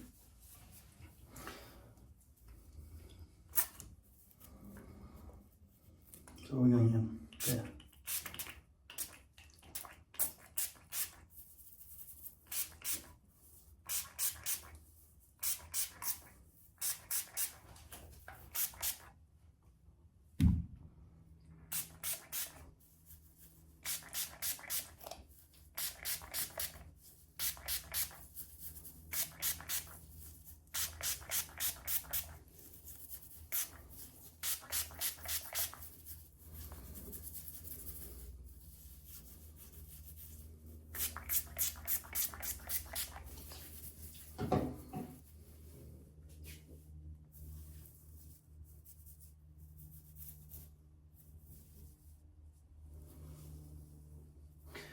So how much slack do I actually have available to me here? 0, because that's dead on.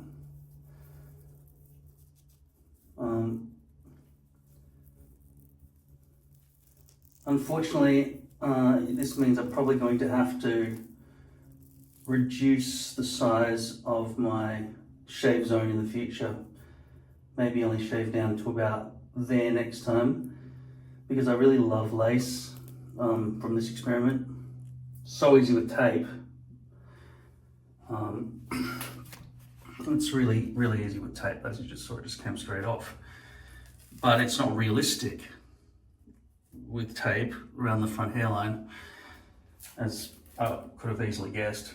But it was just the fact that my hairline was probably more than a centimetre far back from where it should have been. Now unfortunately, this tape I've got all around the perimeter here probably has to be removed, especially here where it's not even sticking anymore. That did take quite a lot of effort. It's about 20 minutes to put tape onto a hairpiece. So I just threw away 20 minutes. Looks like a snake skin, doesn't it?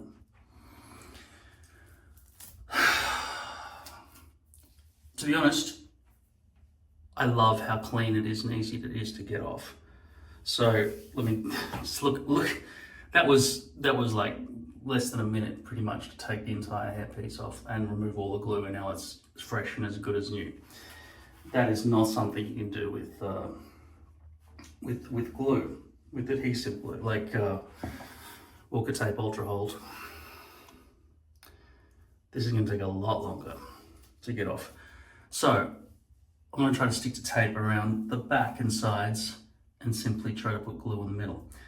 However, this stuff, Ultra Hold Minis, which is tape, over time deteriorates down, so it becomes just like glue. So the only reason this tape was so super easy to get off this time was because I did it within 1 day, which is not how long you'd wear a hairpiece for. You'd wear a hairpiece for weeks at a time without having to worry about it. Maybe some front hairline touch-ups throughout that time, but the rest should just stay solid.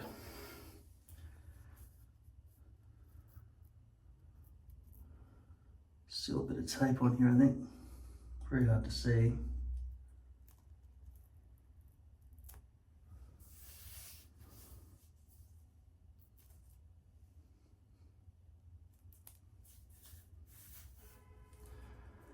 And because I shaved my head yesterday, I'm not going to bother doing that again. I'll wash off any residue off it, but it's pretty much done in terms of the shaving. In fact, I would prefer that a little bit of this grew back up. You might think this tattoo should be in the center. And you're right, it should, but it's not like, yeah. It's the tattoo's fault, it's not my head's fault or the shave zone's fault, it's my tattoo's fault. Okay. Now,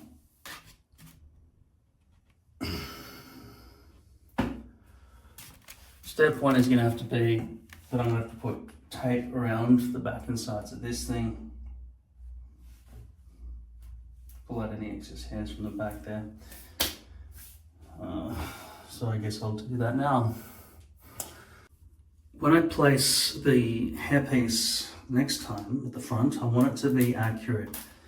And what they've talked about is putting little markers around here, like using an eyeliner pencil. I actually do have a white eyeliner pencil here. Now I could use the spray tan method, which will take hours out of my day. Yeah, it's already 3:20, I don't want to waste any more hours. Okay, so this stuff, tan airbrush in a can is great. You leave it on your face for even just your forehead. If you do it for like 4 hours or even 1 hour, it'll leave a residual mark. You've got to wash it off and everything. But you've got to have a shower and all that sort of stuff. It does make you look healthier though. If you want to look like Donald Trump, I guess. No, you look better. You look somewhere between an Oompa Loompa and Donald Trump. It's better. It's better than both those things. All right, here we go. I'm just going to mark off what this thing says will be my hairline. But my main concern is really just the front center, because I don't really know how that contour actually compares to this. So I'll just use this eyeliner pencil. The other thing I could do is use a whiteboard marker, which is just so much easier to handle and easier to see, and it doesn't break off, and this thing only has about that much ink in the whole thing. So, you know, I could do this. But if you look at my eyeliner pencil, right, sorry, I had a whiteboard marker. It wipes off well, right? Just as well as an eyeliner pencil. I've been using this whiteboard marker for all sorts of things, to mark the hair piece or I want to cut it out. That's all. That's one of the things I can remember. All right, I'll just place this mark just here. That's all I need to do, really. Although, you're right, I am going to be putting glue all over this. Now this is a problem, see, because now if I get any glue over the top of here, or if this does not correspond exactly to the contour of the hairpiece, then the glue is not going to match.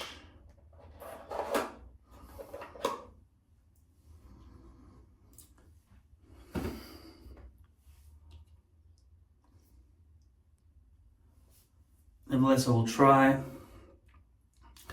This is a problem. No, this is a problem. I'm doing it wrong. I've got to find a different method. This is why the tan marking method is the best, because it doesn't matter if there's anything underneath. It's just a vague bit of darker skin. It's not easy to spot for other people. Whereas a black line across your forehead is easy to spot, right?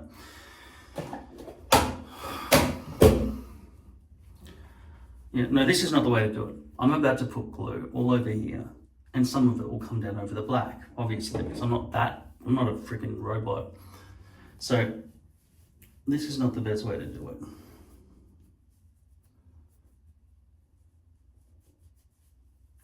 Some sort of residual glue there.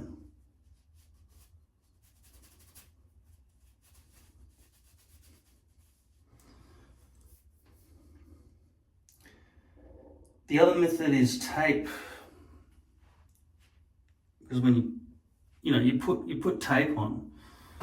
Let me go and see if I've got some medical tape. I looked everywhere. I don't appear to have any micro pore tape from 3M in the house. I'm going to order some from Amazon right now. And in the meantime, of the three options, pencil marking method, they're kind of pencils, right?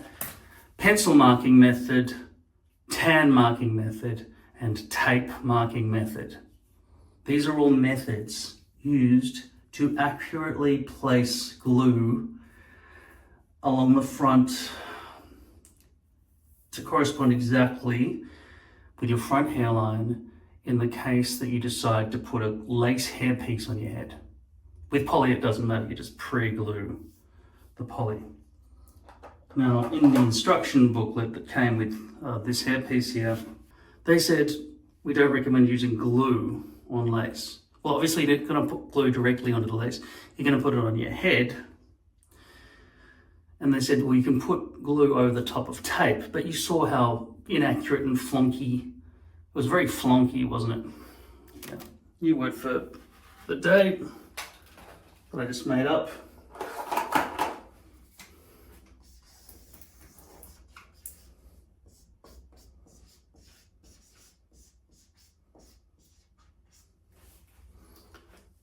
Flunky.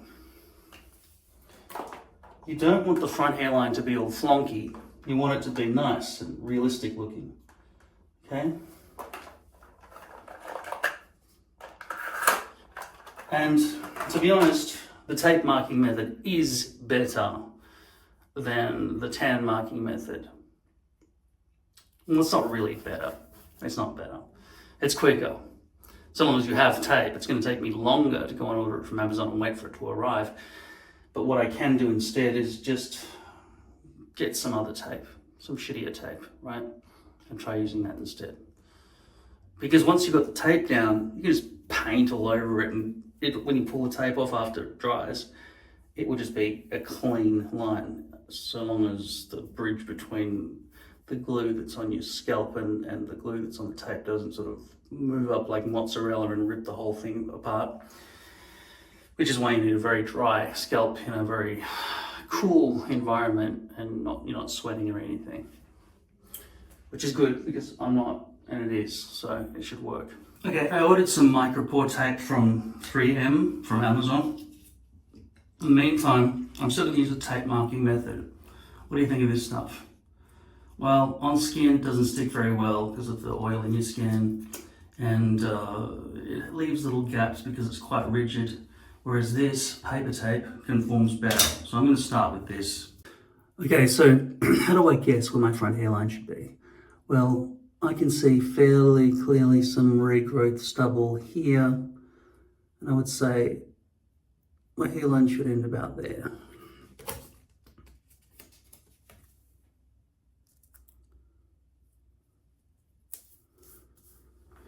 Coming in from the sides here,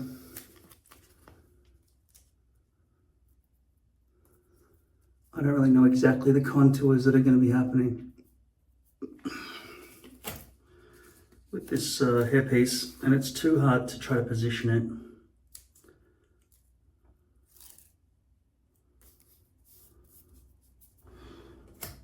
Just got to circle it around a bit. There's one extra here.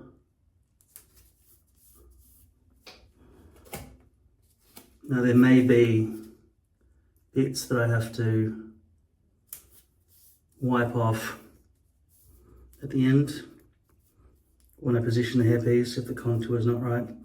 There may also be a tiny bit that I have to add. But for now, that'll do. I'm going to paste on this Hooker Tape Ultra Hold liquid adhesive, and then after 15 minutes or more, leaving it to dry, I'll pull off the tape and hopefully it'll just stay perfect there. In the meantime, I'll do a bit of scalp preparation here. Done. Okay, I'm probably going to go back far enough that it's like not going to be a massive hassle to remove this from the lace at the end. But don't forget, I do have this stuff, which hopefully is going to work well at the end. And it's time to remove the hairpiece.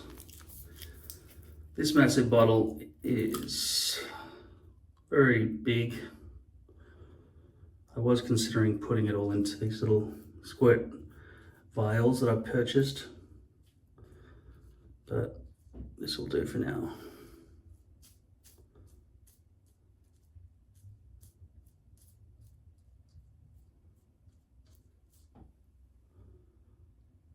Notice I'm brushing away from the tape so that there's no way of digging under. This brush isn't really that flexible for smoothing things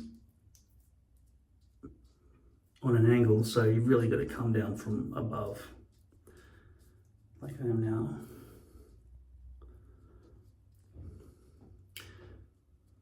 You don't want the layers of glue, the layer of glue too thin.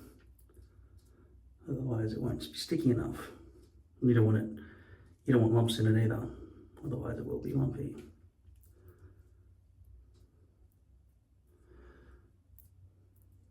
In summary, this brush isn't that great, but at least it's robust.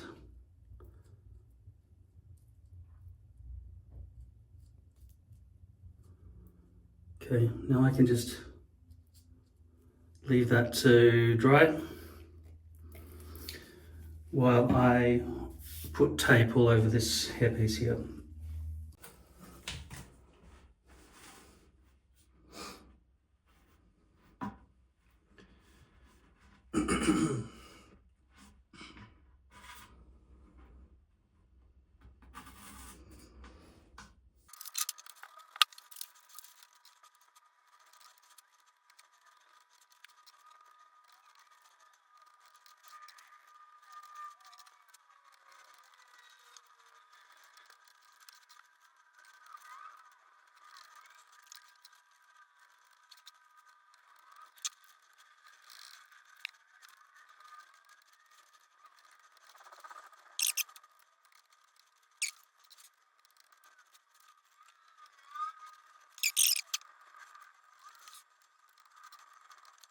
So I've put tape all over this hairpiece, but I realized I didn't remove all the lace release residue from earlier.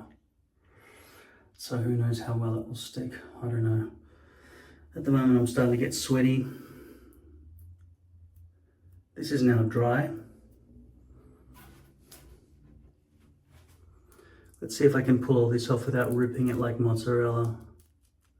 Without ripping these hairs out here.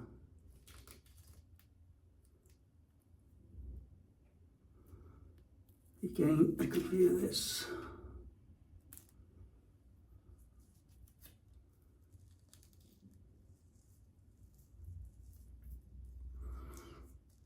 Okay, that was successful.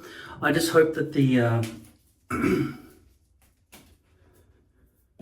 hairpiece corresponds with the correct contours there. Obviously, I can't see very clearly where the glue ends and where the forehead begins. Hopefully it'll become clearer. But reading glasses are really not designed for you to be looking at your head. They sit down on your nose, and even when they push all the way back, you really just got a beam in your eyes. I need glasses this big.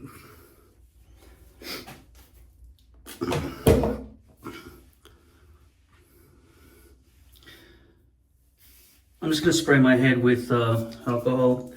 This may help remove the problem of this stuff. This is alcohol based. I'm sorry, the phone just automatically every time pulls away to my face. It does not allow focus on anything other than the face, which makes it hard.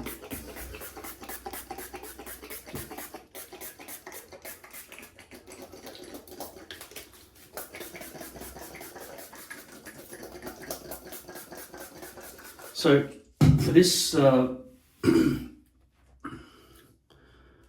not sure what I'll do, but I know I won't have any visibility while this is dry, so I have to wet it with water.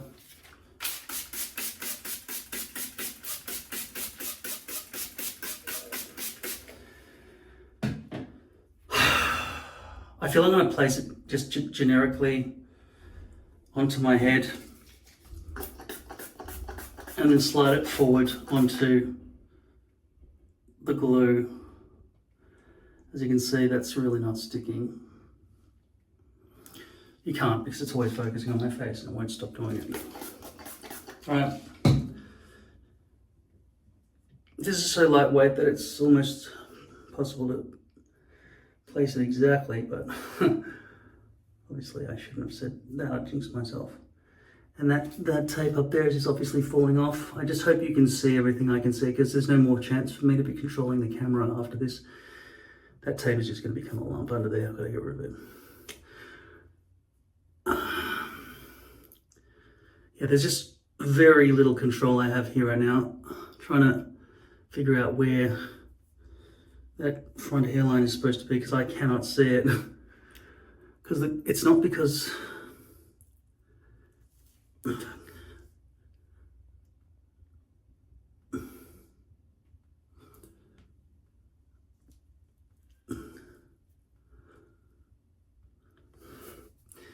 If I brush it back, I'll be brushing it in, you see. And even despite the fact that I've sprayed water all over this, it's still bottom dry, as always, because water is not wet anymore because of the work movement. And that's all just ripped to pieces.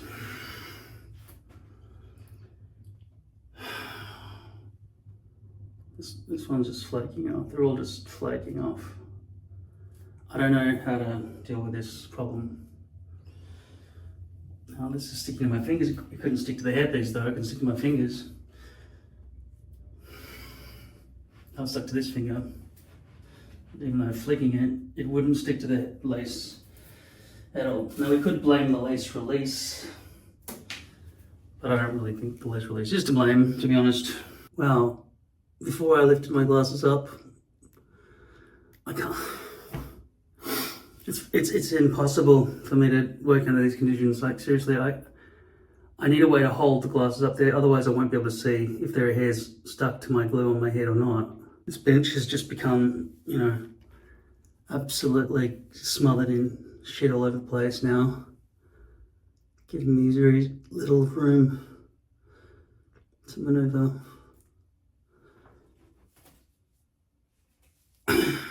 There's one advantage of poly. Lace is always going to leave hairs all over your head every time you take it off and on again. And as you can see, if I yank that off without accidentally pressing the stupid camera button, I'm going to have to try to move that, obviously not while holding the phone, back into that position over there, okay? Guys, it's too hard for me to film this without setting up the entire room as a new studio, but I can tell you right now, trying to place lace onto trying to place tape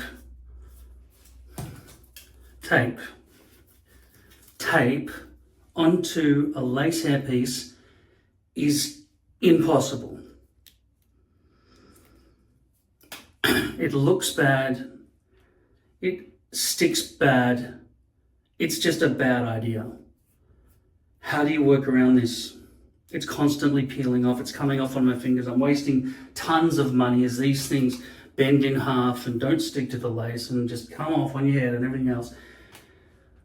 I am almost absolutely convinced that the only way to put a lace hairpiece on your head was, as I suspected, with glue, with adhesive glue. Because tape will not stick to lace. I mean, it might if it was left to cure for 24 hours or something, but during that time it's flimsy and it just wants to come off. It's like there's no hold at all. Just placing tape down and then trying to lift my fingers back off is a massive struggle because the lace will not stick to it. Now you saw it on my head before because it was sort of balancing there, and in the instructions it said, make sure you take it off in a particular way so it doesn't hurt you. The opposite. I wish it hurt me, right? There's no stick. Now you might say, well, you didn't clean the lace hairpiece properly. It's still covered in chemicals from the factory, and that's why it's slipping off and it's not holding at all. God, there's a lot of echo in this room all of a sudden. Other than that, my hearing's just gone. Why does it sound like a squash court in here all of a sudden?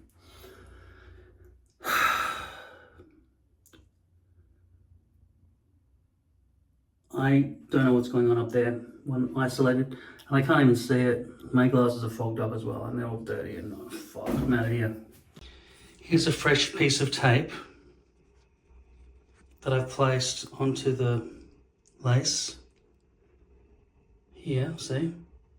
It's brand new. God, this is a bad camera. What's that one like? Still can't focus.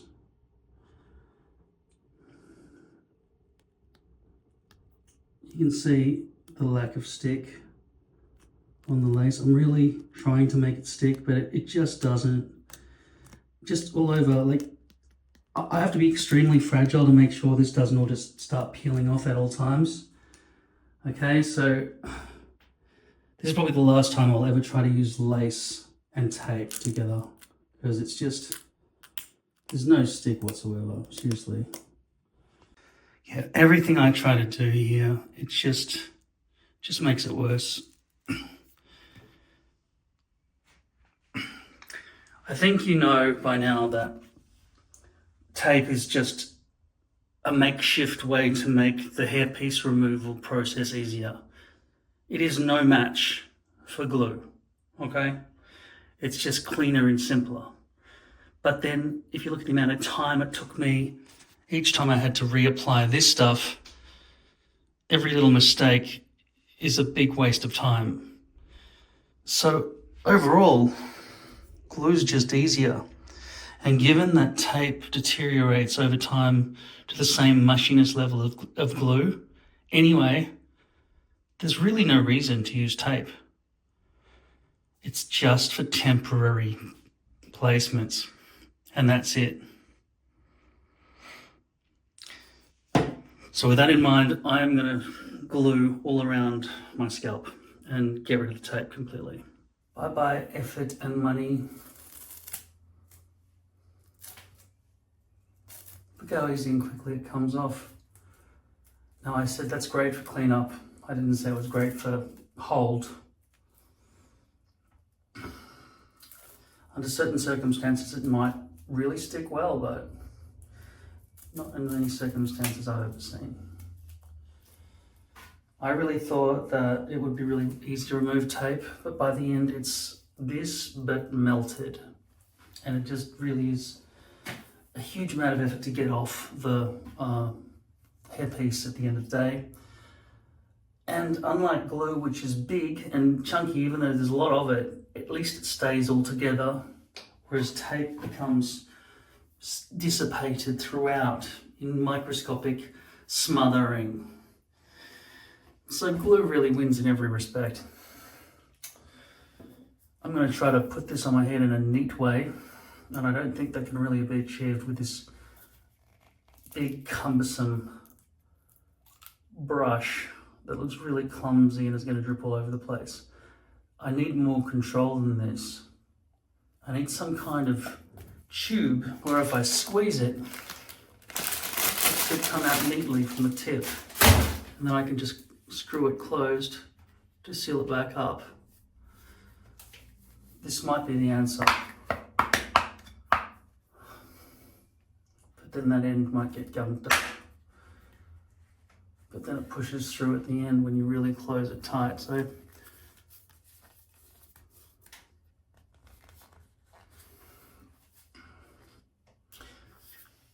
should I sacrifice glue and put it in this bottle and try to use this to apply it? Or will it start oozing out the edges and will this whole thing be a waste of time? I'm going to risk it. I'm going to pour some glue into here. 3.4 fluid ounces is equivalent to 101 mils or milliliters. And one of these things apparently holds 60 mils. I'm hoping that the glue that's now in here will come out nicely from that nozzle. And the first time I ever test this out, I'm going to risk it directly on my head. It could ooze out all over the place. Let's have some fun. I'm going to try to do it nicely. Let's just hope that it works. That's what I'm saying. I'm not going to give it an initial test on a surface to see if the chamber, if the nozzle works nicely. I'm just going to deal with it as the need arises. I also feel like if you forgot to screw this back on, there's enough blockage of air that it potentially wouldn't dry out. So you can never really accidentally leave the lid off. And the brush is never going to be messy because the brush is basically part of the bottle. So you squeeze to release and then just keep smothering it around. And that's not really a brush head, but it can be used to move it around a bit. I'm going to rig all this up nicely so I can see the back of my own head and all that sort of stuff, okay? Right hand.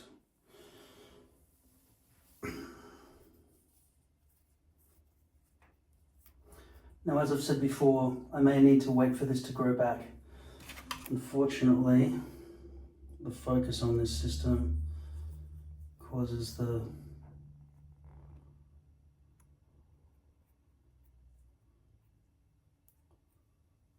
face to be automatically focused. Okay, this has got a pretty fast release to it. So I just want to be careful not to get it all throughout my hair here. Obviously, down towards the hairline is the gravity line. It wants to go downhill. And as you can see, I could adjust the release speed as well if I wanted to. But effectively, it stops itself if I don't squeeze the bottle. So that's good.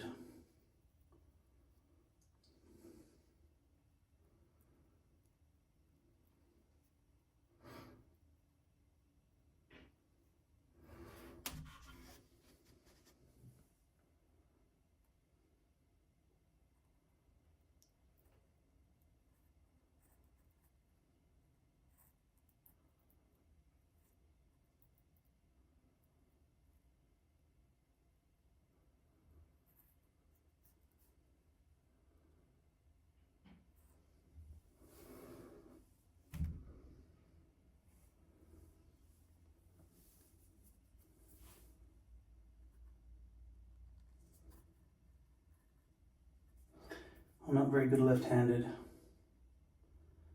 but I'm doing this for basically filming purposes, so you get best visibility. Just like a porno.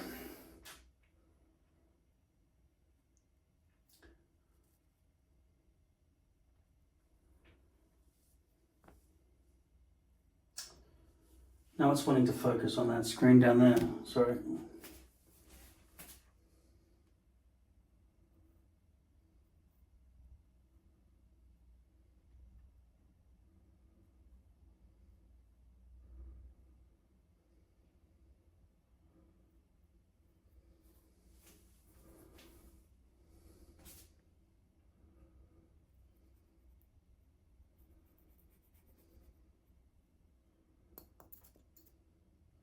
Because this bottle of glue is nice and full, I can quite easily go upwards as well, because there's not much squeeze required to get that glue that's at the top to squeeze out. In fact, if I was going to reinvent bottles, I'd make sure that there was a spring that kept from rising, so it would always be close to the top, so you could always squeeze upwards.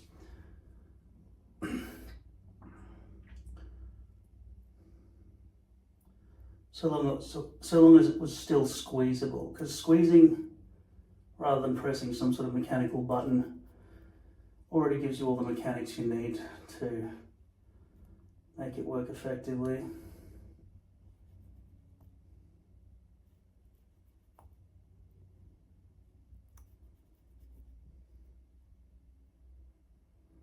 I am really avoiding the hairline to avoid having to clean it up. But if it does go in the hairs, I could just comb it out with some alcohol.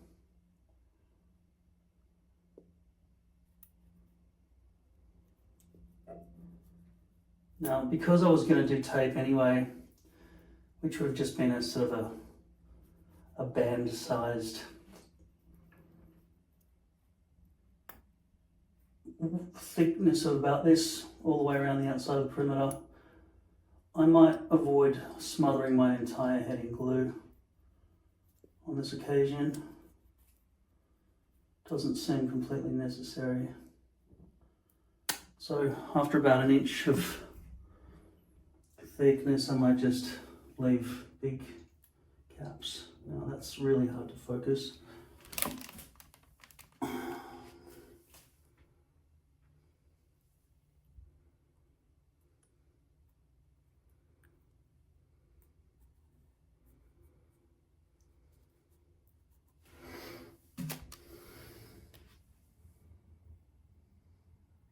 Oops.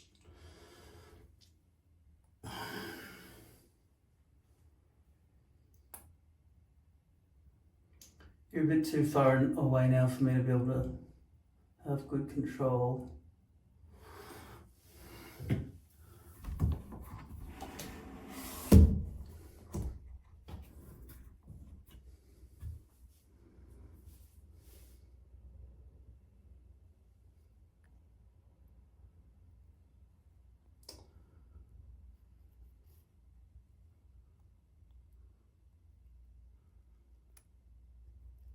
This works extremely well and is the best applicator I've ever used, by far. I will provide a link, as always, in the description below. When it's impossible to steer it anymore or control the aim, one of the best ways of controlling it is to just move your head instead of your hand. Just keep your hand still in midair and just move your head with it, okay?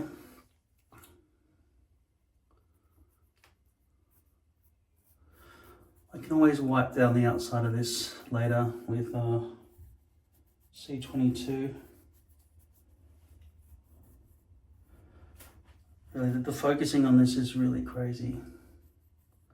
Yeah, it just won't stop refocusing. I just want to stay, but I've got it in cinematic mode. It's my new iPhone 16, which I'm sure has, it looks nice when it's got some depth of field around the outside and the item, or the thing being focused on, hopefully my head in most cases, it looks good because it's juxtaposed by the blur.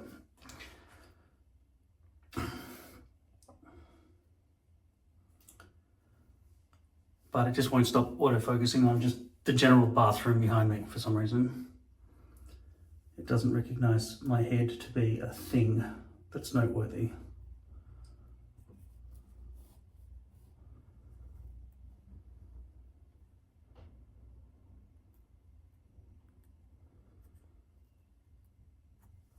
Wow, I love this. I love this bottle.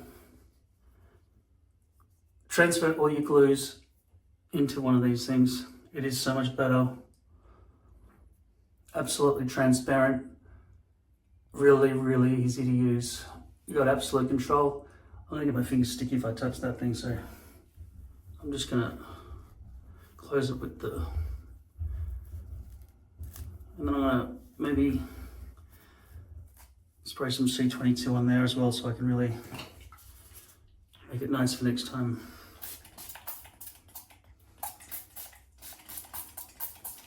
I'll leave that there for a couple of seconds.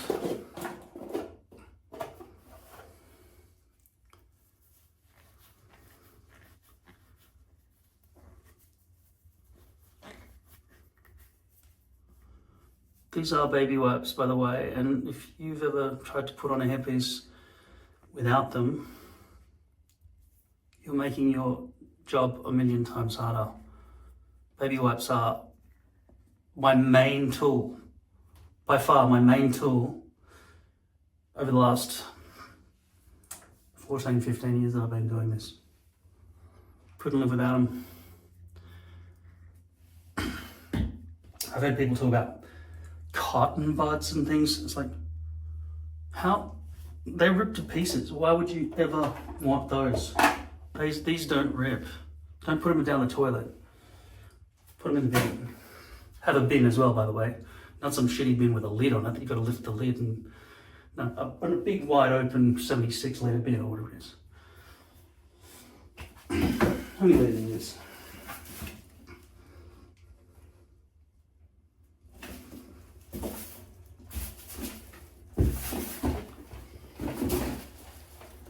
Well, it doesn't say. It just says Willow made in Australia. Okay? It's garbage bin. Standard garbage bin. I've got 3 of them throughout the apartment. I use them about 30 times a day. For food, mostly. Wrappers. Bits of stuff I find on the carpet. Just chuck it in any bin that's nearby. Yeah, storage and bins. Or garbage cans. So I'm just going to wait for this to dry. I removed all the shitty tape off this. In the beginning I thought these things were quite useful. With lace I think they're not. When I place this down and I miss, hairs will be torn out and they will stay on my head, and these glasses will not hang in midair above my face enough so that I'll be able to see. I might be able to place them upside down. No, because these tongs are really sticking in really hard, and if I try to get string and wrap them hard around, it'll just really hurt. That would potentially help my visibility if they were higher up like this. But it's all just painful to not have your eyesight.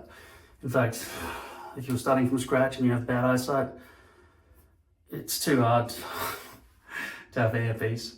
But I've got years of experience knowing what it feels like, right? So I guess I've increased my skills with my hands in relation to feeling around my head properly with scissors and glue and all sorts of things. If you're too blind to see, you can't see how ugly you are in the mirror anyway, so just shave your head and stay bald.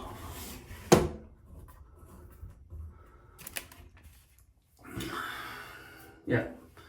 After this dries, I will spray it with alcohol. I'll also spray this with alcohol. And I'll really try to line up the front hairline properly. It's a pity about tape.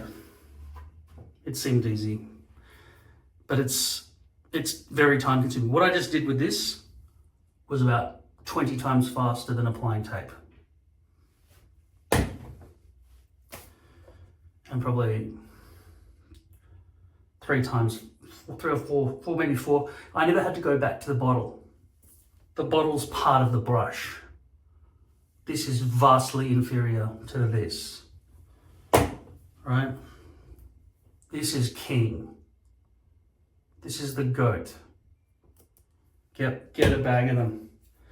You probably only ever need 1, but they come in bags of 10. So just get a bag of 10, okay? Okay, I've been procrastinating, just hanging out in the other room, just buying stuff on Amazon, basically a charging mount for this. Couldn't find a Qi 2 in Australia, so I had to get a Qi 1. Obviously, I don't want my stand to be in the way of my AirPods Pro landing on the stand. I want it to be in front, and I don't want me to be pressing buttons on the phone and this thing bouncing back and forward. It needs to be strong and stable and stay there. Everything's magnetic these days, so usually all my phone stands have been just lean it. Don't need a magnet, just gravity. It's on an angle, and behind it's got a stand, so you can't press backwards. It doesn't bounce or anything. They've all been very stable. Having a magnet, pulling it off, might cause it to wonk back and forward, which would really annoy me. And as you probably know, I get annoyed easily. But it's not really easily. It's more like I get annoyed for obvious things that you should get annoyed about too. Let's see if this will annoy me. I'm going to put this hairpiece right here on my head, right here. Let's see how easy this can be. I've pre-glued all this, the glue has dried. Hopefully there's enough stick all the way around. This was good. Alright, let's just do it. I intend that I'll put enough alcohol that I'll be able to slide it around and it won't be a massive problem. Hopefully it'll land nicely without drying too quickly. I've washed the hairpiece with shampoo and conditioner and wet it about an hour ago.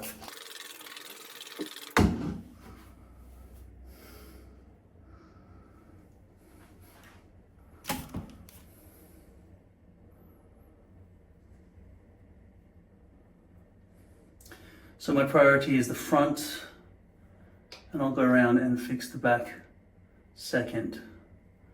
Unfortunately, the hairs are curling underneath the front here.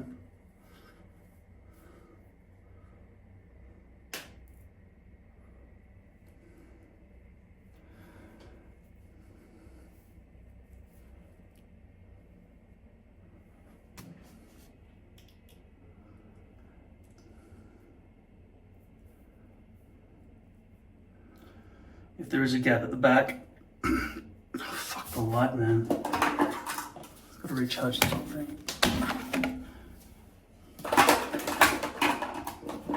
I've got to get more bench space in this bathroom.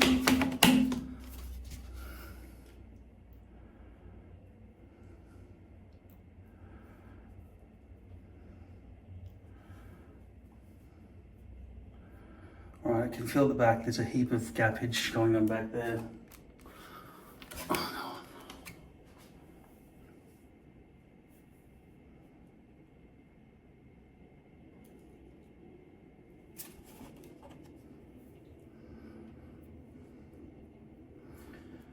Oh my god, okay, that's a pain in the ass. All the hairs are curling in underneath, as you can see. Don't need to describe it any further, you just saw it with your own eyes. And now we go through the fucking pain in the ass process of removing all the hairs. I'm gonna use a glove so I don't have to worry about getting my fingers all stuck with glue all over the place.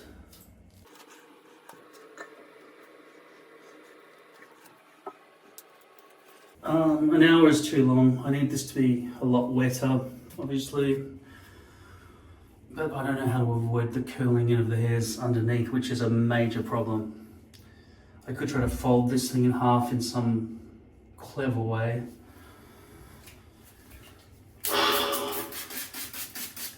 The roughness of the base of this lace piece, Swiss lace, is reduced when it's wet.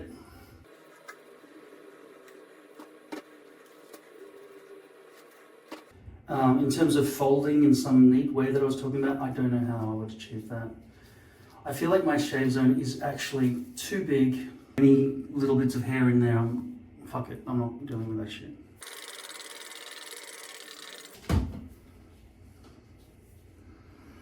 Cover it by what I consider to be the temples. Hopefully it won't creep under. Given that I have ignored everyone's instructions and not marked where the front hairline should land, I'm just doing this by approximation, unfortunately. But I need to see, and I can't because these glasses are not high enough on my face to allow me to actually see what the fuck is going on here. The moment I lean forward there.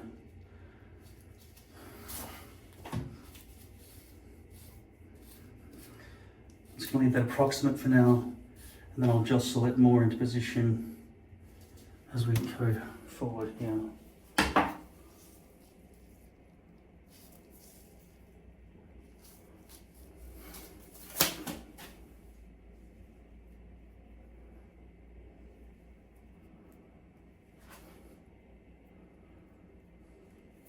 Having the hair wet like this is very helpful. Unlike poly, the lace actually really grips in to any slight amount of stubble you might have on your head.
There's basically zero stretch, despite the massive amount of size of this thing. Whereas poly has a lot of stretch to it. So that's what I'm used to. This is my first ever lace full topper.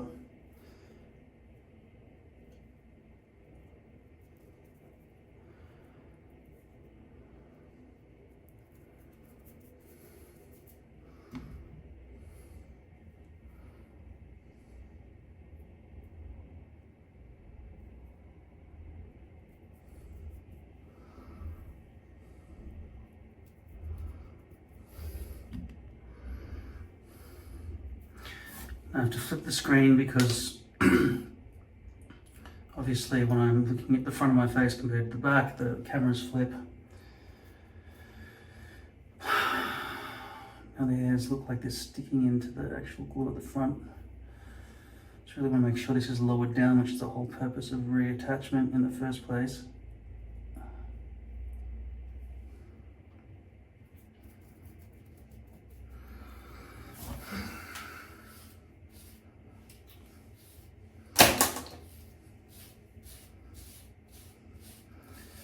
It really feels like I'm scratching my own scalp right now. There's so much sensation you can feel through lace compared to poly, that's for damn sure. So, in terms of ease of use, poly wins. In terms of feel, lace wins. In terms of appearance, hopefully we're about to see that lace wins as well. However, I have not bleached the front roots, even though apparently this came with front bleached knots. That does not mean, of course, that there'll be a nice transition at the front of my scalp.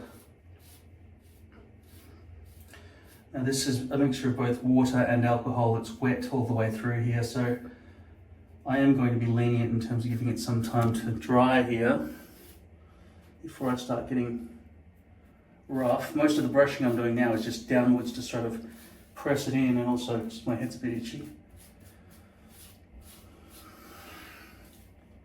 But I'm really hoping that this bit here will be enough coverage and I won't have a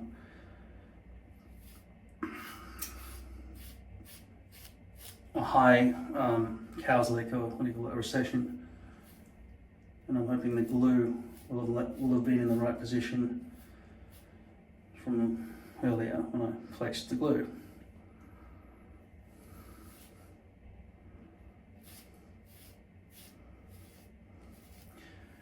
The right side, which is not sticking down at all, seems about right, but it seems much lower than the left.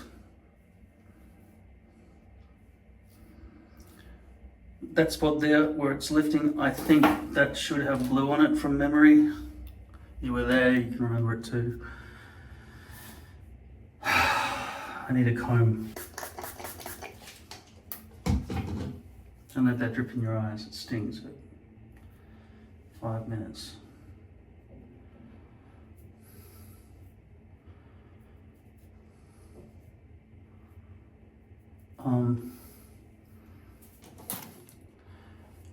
That looks too high. I would have the hairline come around like that.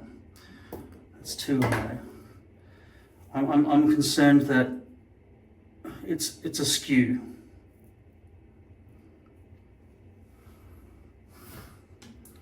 All this hair has landed in the glue, of course. This is the main problem with lace, of course, the mess. The mess of everything that you have to do to... Oh, fuck these glasses. Oh,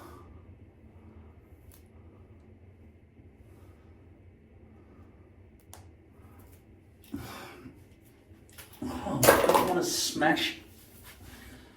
It's like a fucking mosquito that will attach to a spider's web that's just flying around your face. That's what it's like.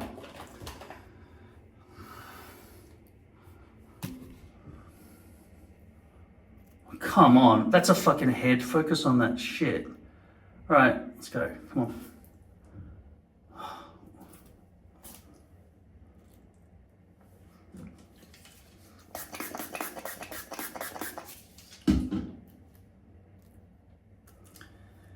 Just seriously, why is this phone so bad at focusing? It's really struggling, isn't it? And if I can't see what I'm doing, I'm gonna have to take it out of cinematic mode and go back to normal, infinite. What is this? What's all this shit? Is this just glued onto the fucking comb now?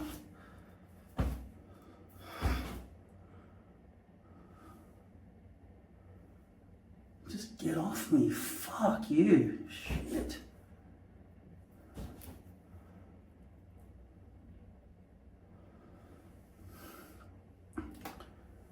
This is why in the old days I always used to just glue on the back first, then figure out where it's going to land on the front, and then place the front last. But I feel like once in a while I have to listen to the mob, which is always my mistake. I should just ignore you all, because I know best.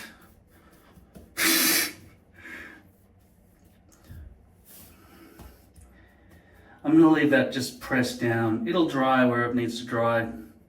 And it seems more centered there. If I lift the hairs to look, just like the double slit experiment, observation will turn it back into a particle, right? I don't want that to happen right now. I need to remain a wave until it's dried. And then I can go through with some kind of Q-tip, cotton bud thing, and add extra glue, which is going to be a pain in the ass. I've also got lipstick applicators that would be even more accurate than Q-tips. I'll go get them because I know that this is going to have to be something I do. Hopefully I haven't gone down onto my forehead here and it's in a good location. And hopefully it hasn't slipped off the back either, which I can quickly check here.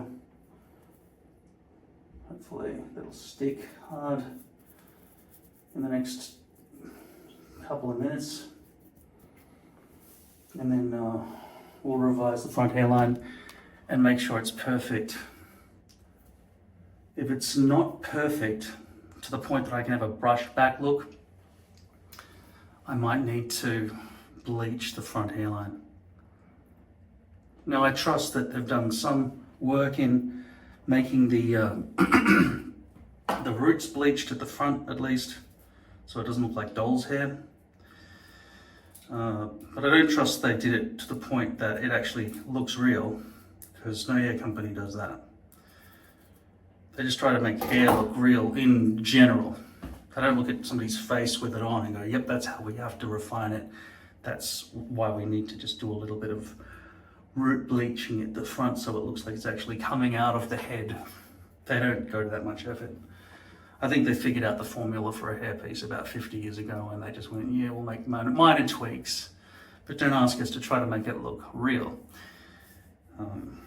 It looks real enough compared to being bald, which is true, but I don't want to look like I'm wearing a hairpiece, that's for damn sure. So whatever I have to do to make this front hairline perfect, at least on day one. The problem with the lace is the glue. The glue. It's not the lace piece itself, unless they didn't bother to bleach the knots, or potentially the roots as well at the very base. It's also a big waste of time, and it causes chemical burns, and then it ruins the glue, and you've got to lift it all back up and put new glue and put it back down again. It is a huge amount of effort that I cannot be bothered to do. So even if it doesn't look exactly real, I probably won't be doing that. Unless I go cut out all my other hair pieces to these specifications, which seem quite accurate.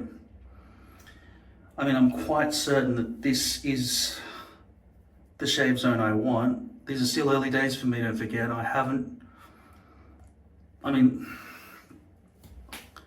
determined yet whether or not this is my final shave zone.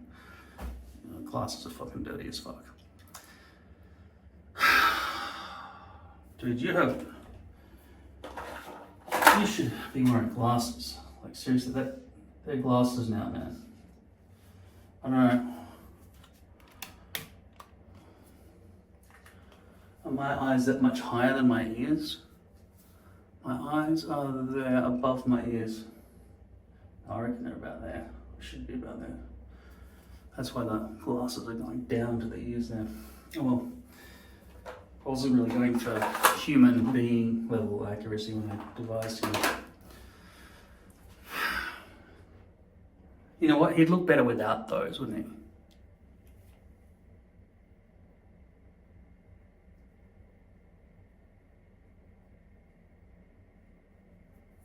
Is that better?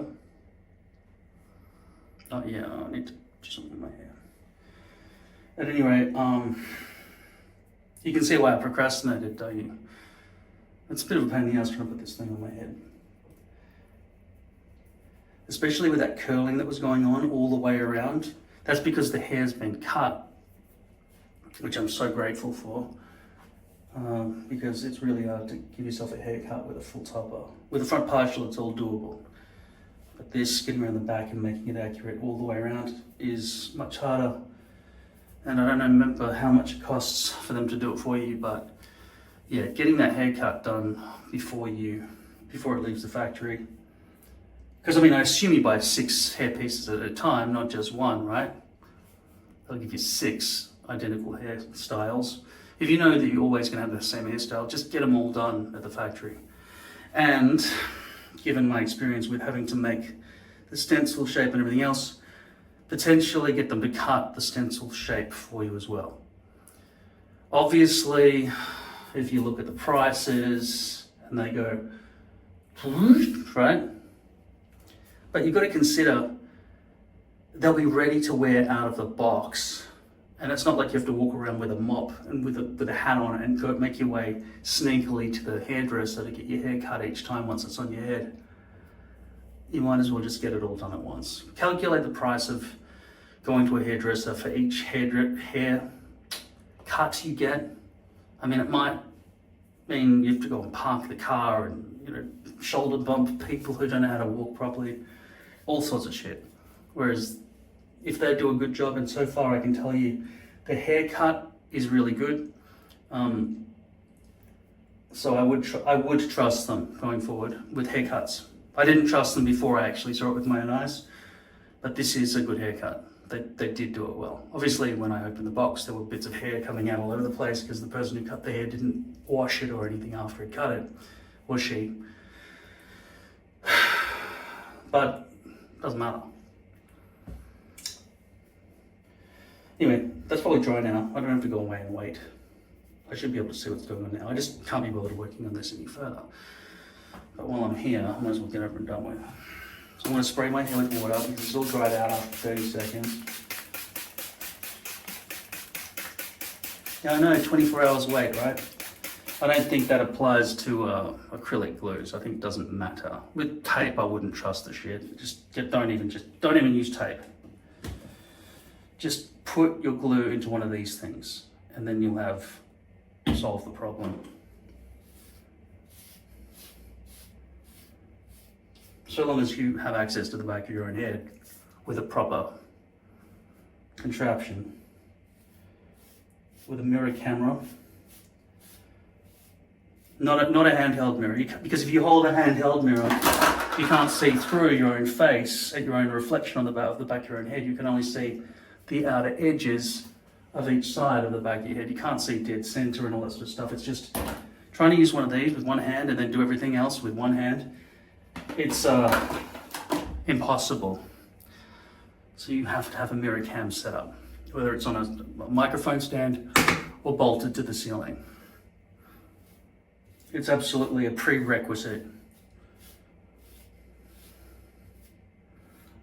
as is perfect lighting conditions and eyesight that's actually able to see what's going on. God, they're so fucking dirty.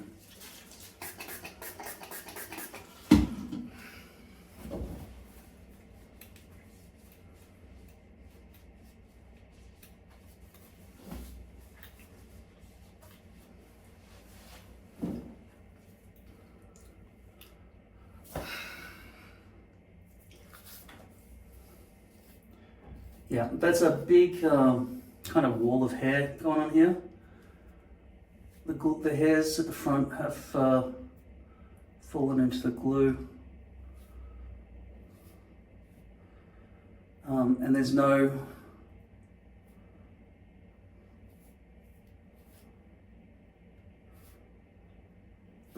blondness at the start, at the lower down roots. You're filming in 4K now, are you? It won't let me see.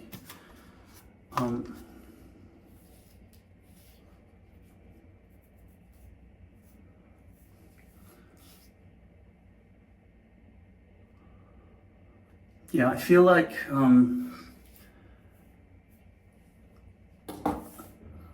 I've got a 10-inch hairpiece on an 11-inch shave zone. Even though I redid all that, I still feel like I was supposed to place the hairpiece down that low.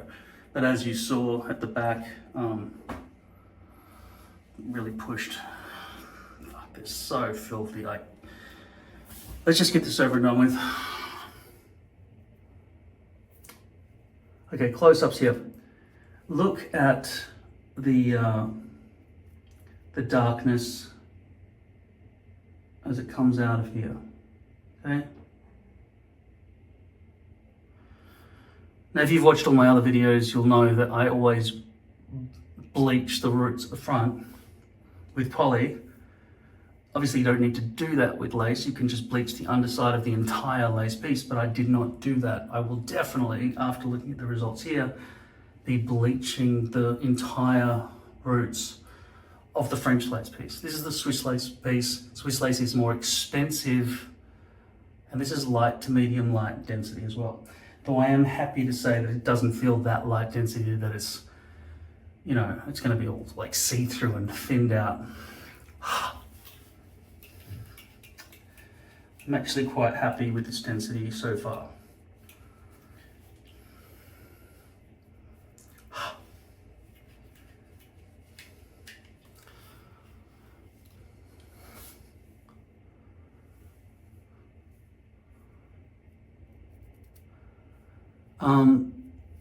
The hair is wet, so you're not going to get the maximum understanding of how this hair is going to pan out towards the end. I've obviously dyed all my greys here, and none of that's wet either, so that's a bit weird to compare side by side, dry and wet.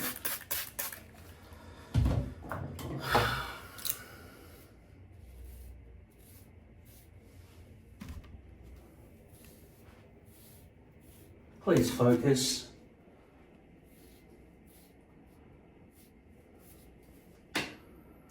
No, it still won't.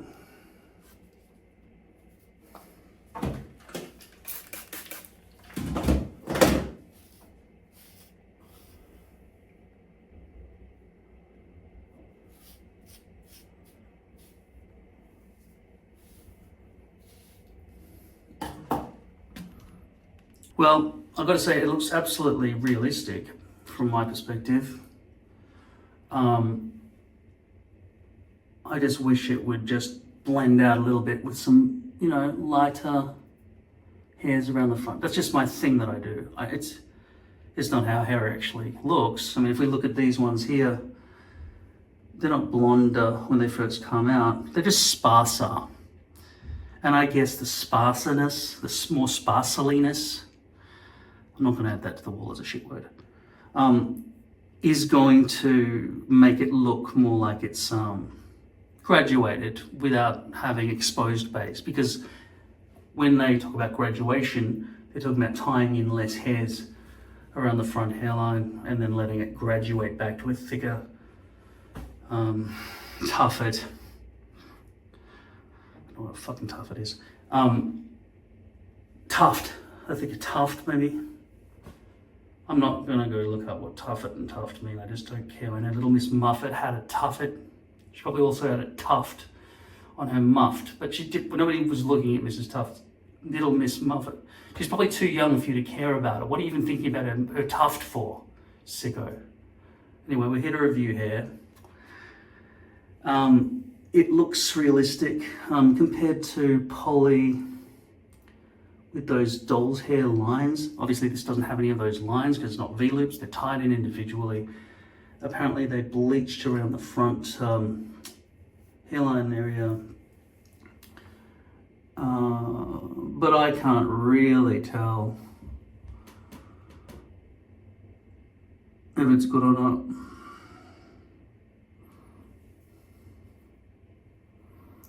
It's definitely not bad. It's definitely not like a whole wall of dead ants or something. And when the hair dries, I might just be like, yeah, that's fine. That's totally fine. At the moment, I just am annoyed from being wet and having to have multiple attempts at making the hair land accurately because lace is a pain in the ass. But when obviously that's hard to line up exactly because my hair piece is too small for my shave zone. I'm gonna have to leave that downwards because if it was up, you'd see a part, but I've designed my shave zone to correspond to where hair would naturally part anyway, so I don't want to attempt pulling it off if it's not slicked down properly yet. I just did it. If I parted from there, it would seem like a natural place to part.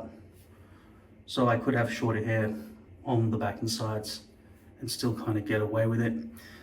Except at the back, I think, because the back would probably be too long, though it could blend in.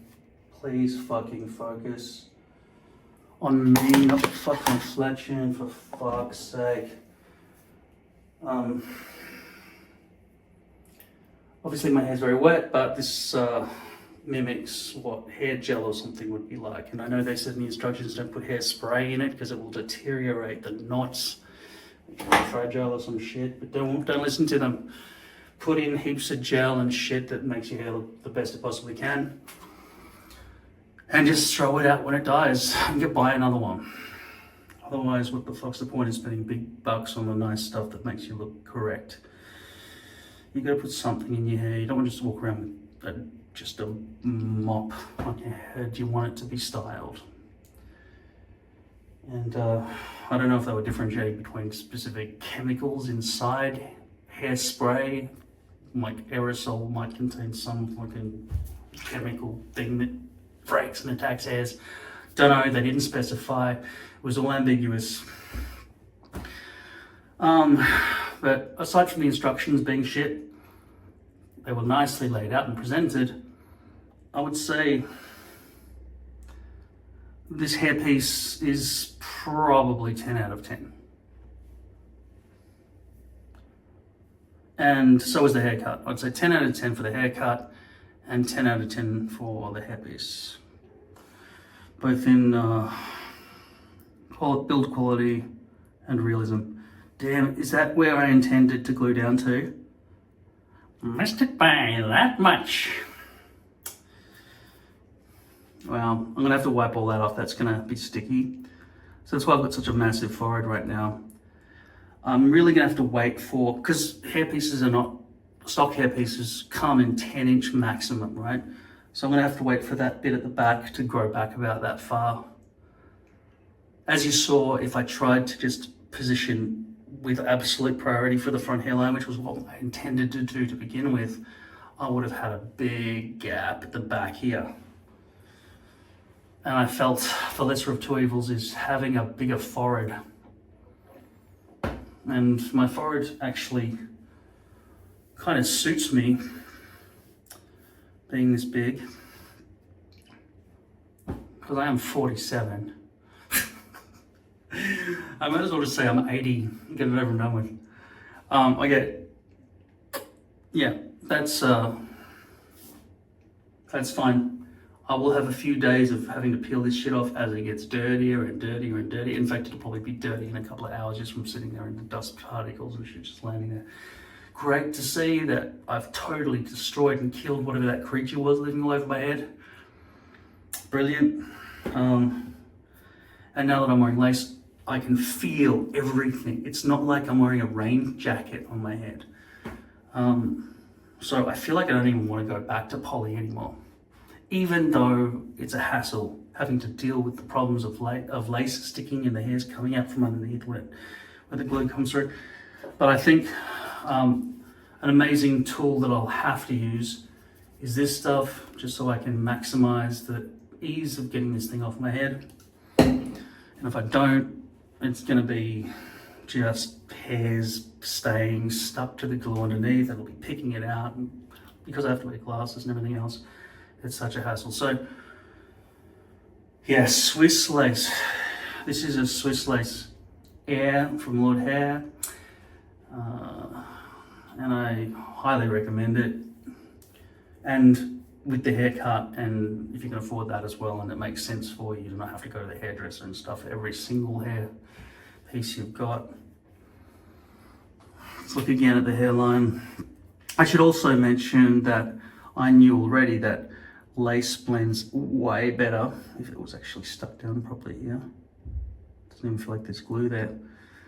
I might have to add glue with a lipstick applicator. Okay, more education.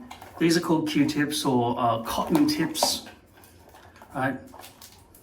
And these are called lipstick applicators. Okay, so if I wind them around in circles, you can see that the lipstick applicator, let me get out of the shot so I can actually focus on it. The lipstick applicator is going to give you that little bit that would help get into a place like that, right? Whereas this is going to be all big and clumsy. And coupled with this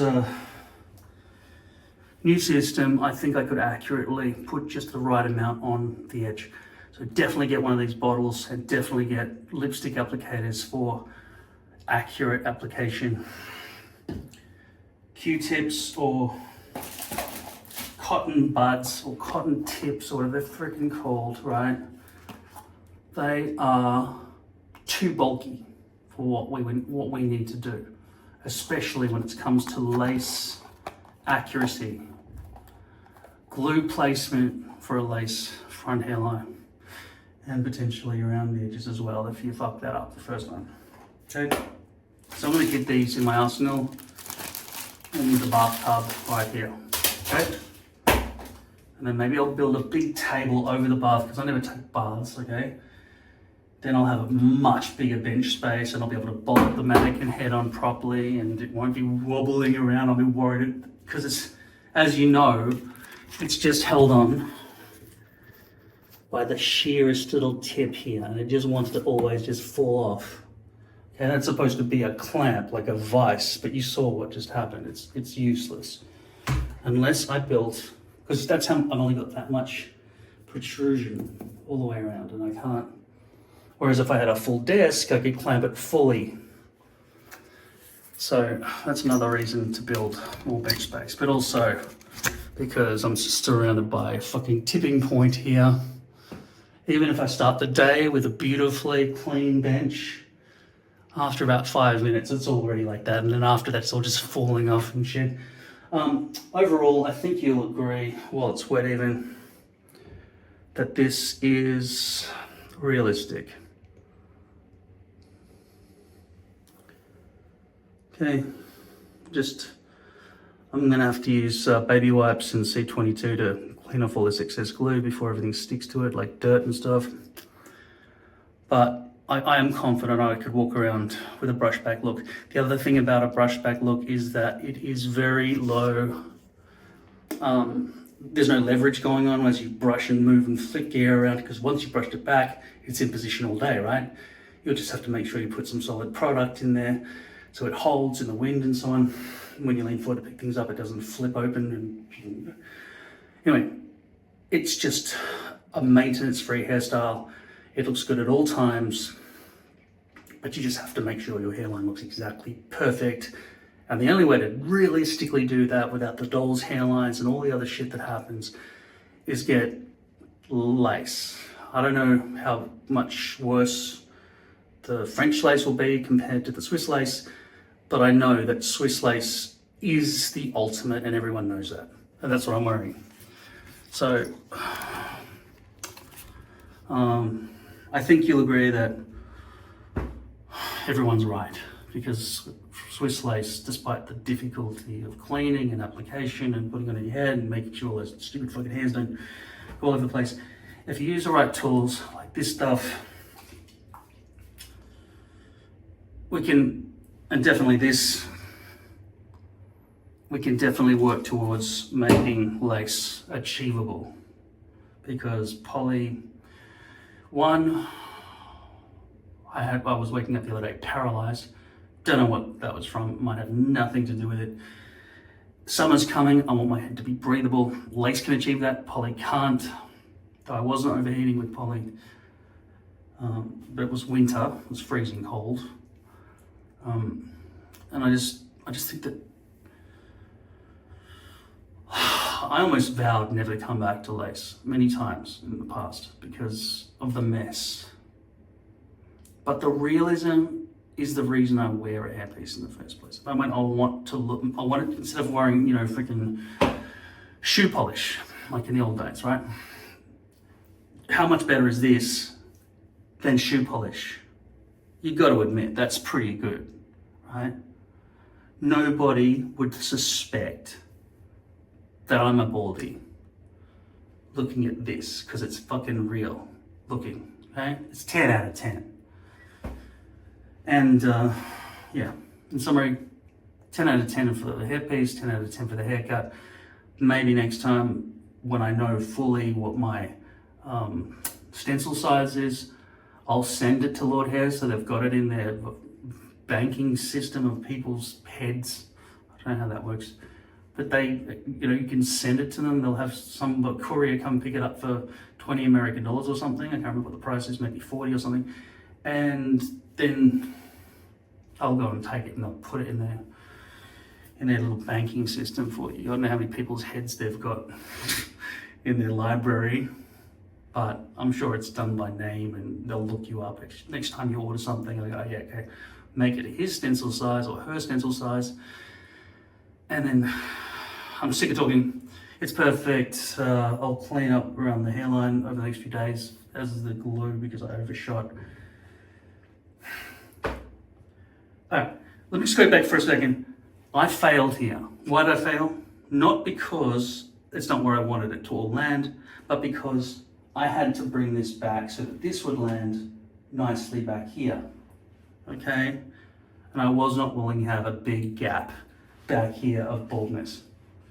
I'm glad I made the decision I did. But yeah, the tape marking method. I'm expecting, because I just ordered it on Amazon for $5.60 or something, 2 rolls of medical tape, which is better than that blue stuff I used. But the blue stuff worked fine, which is masking tape. So you can use masking tape. I wouldn't use the plastic tape you use to wrap presents, because it sort of doesn't stick to skin very well, and it sort of bends, and it's hard plastic, whereas the paper tape is more rippable for a start, so it's easier to manipulate and everything, and it sticks to your forehead much better. And yeah, that's what we're gonna have to deal with from now on if we're gonna use lace, right? You have to figure out a way that you can always do perfect glue placement at the front, because we're not able to glue onto the base of the headpiece anymore. The end. Direct sunlight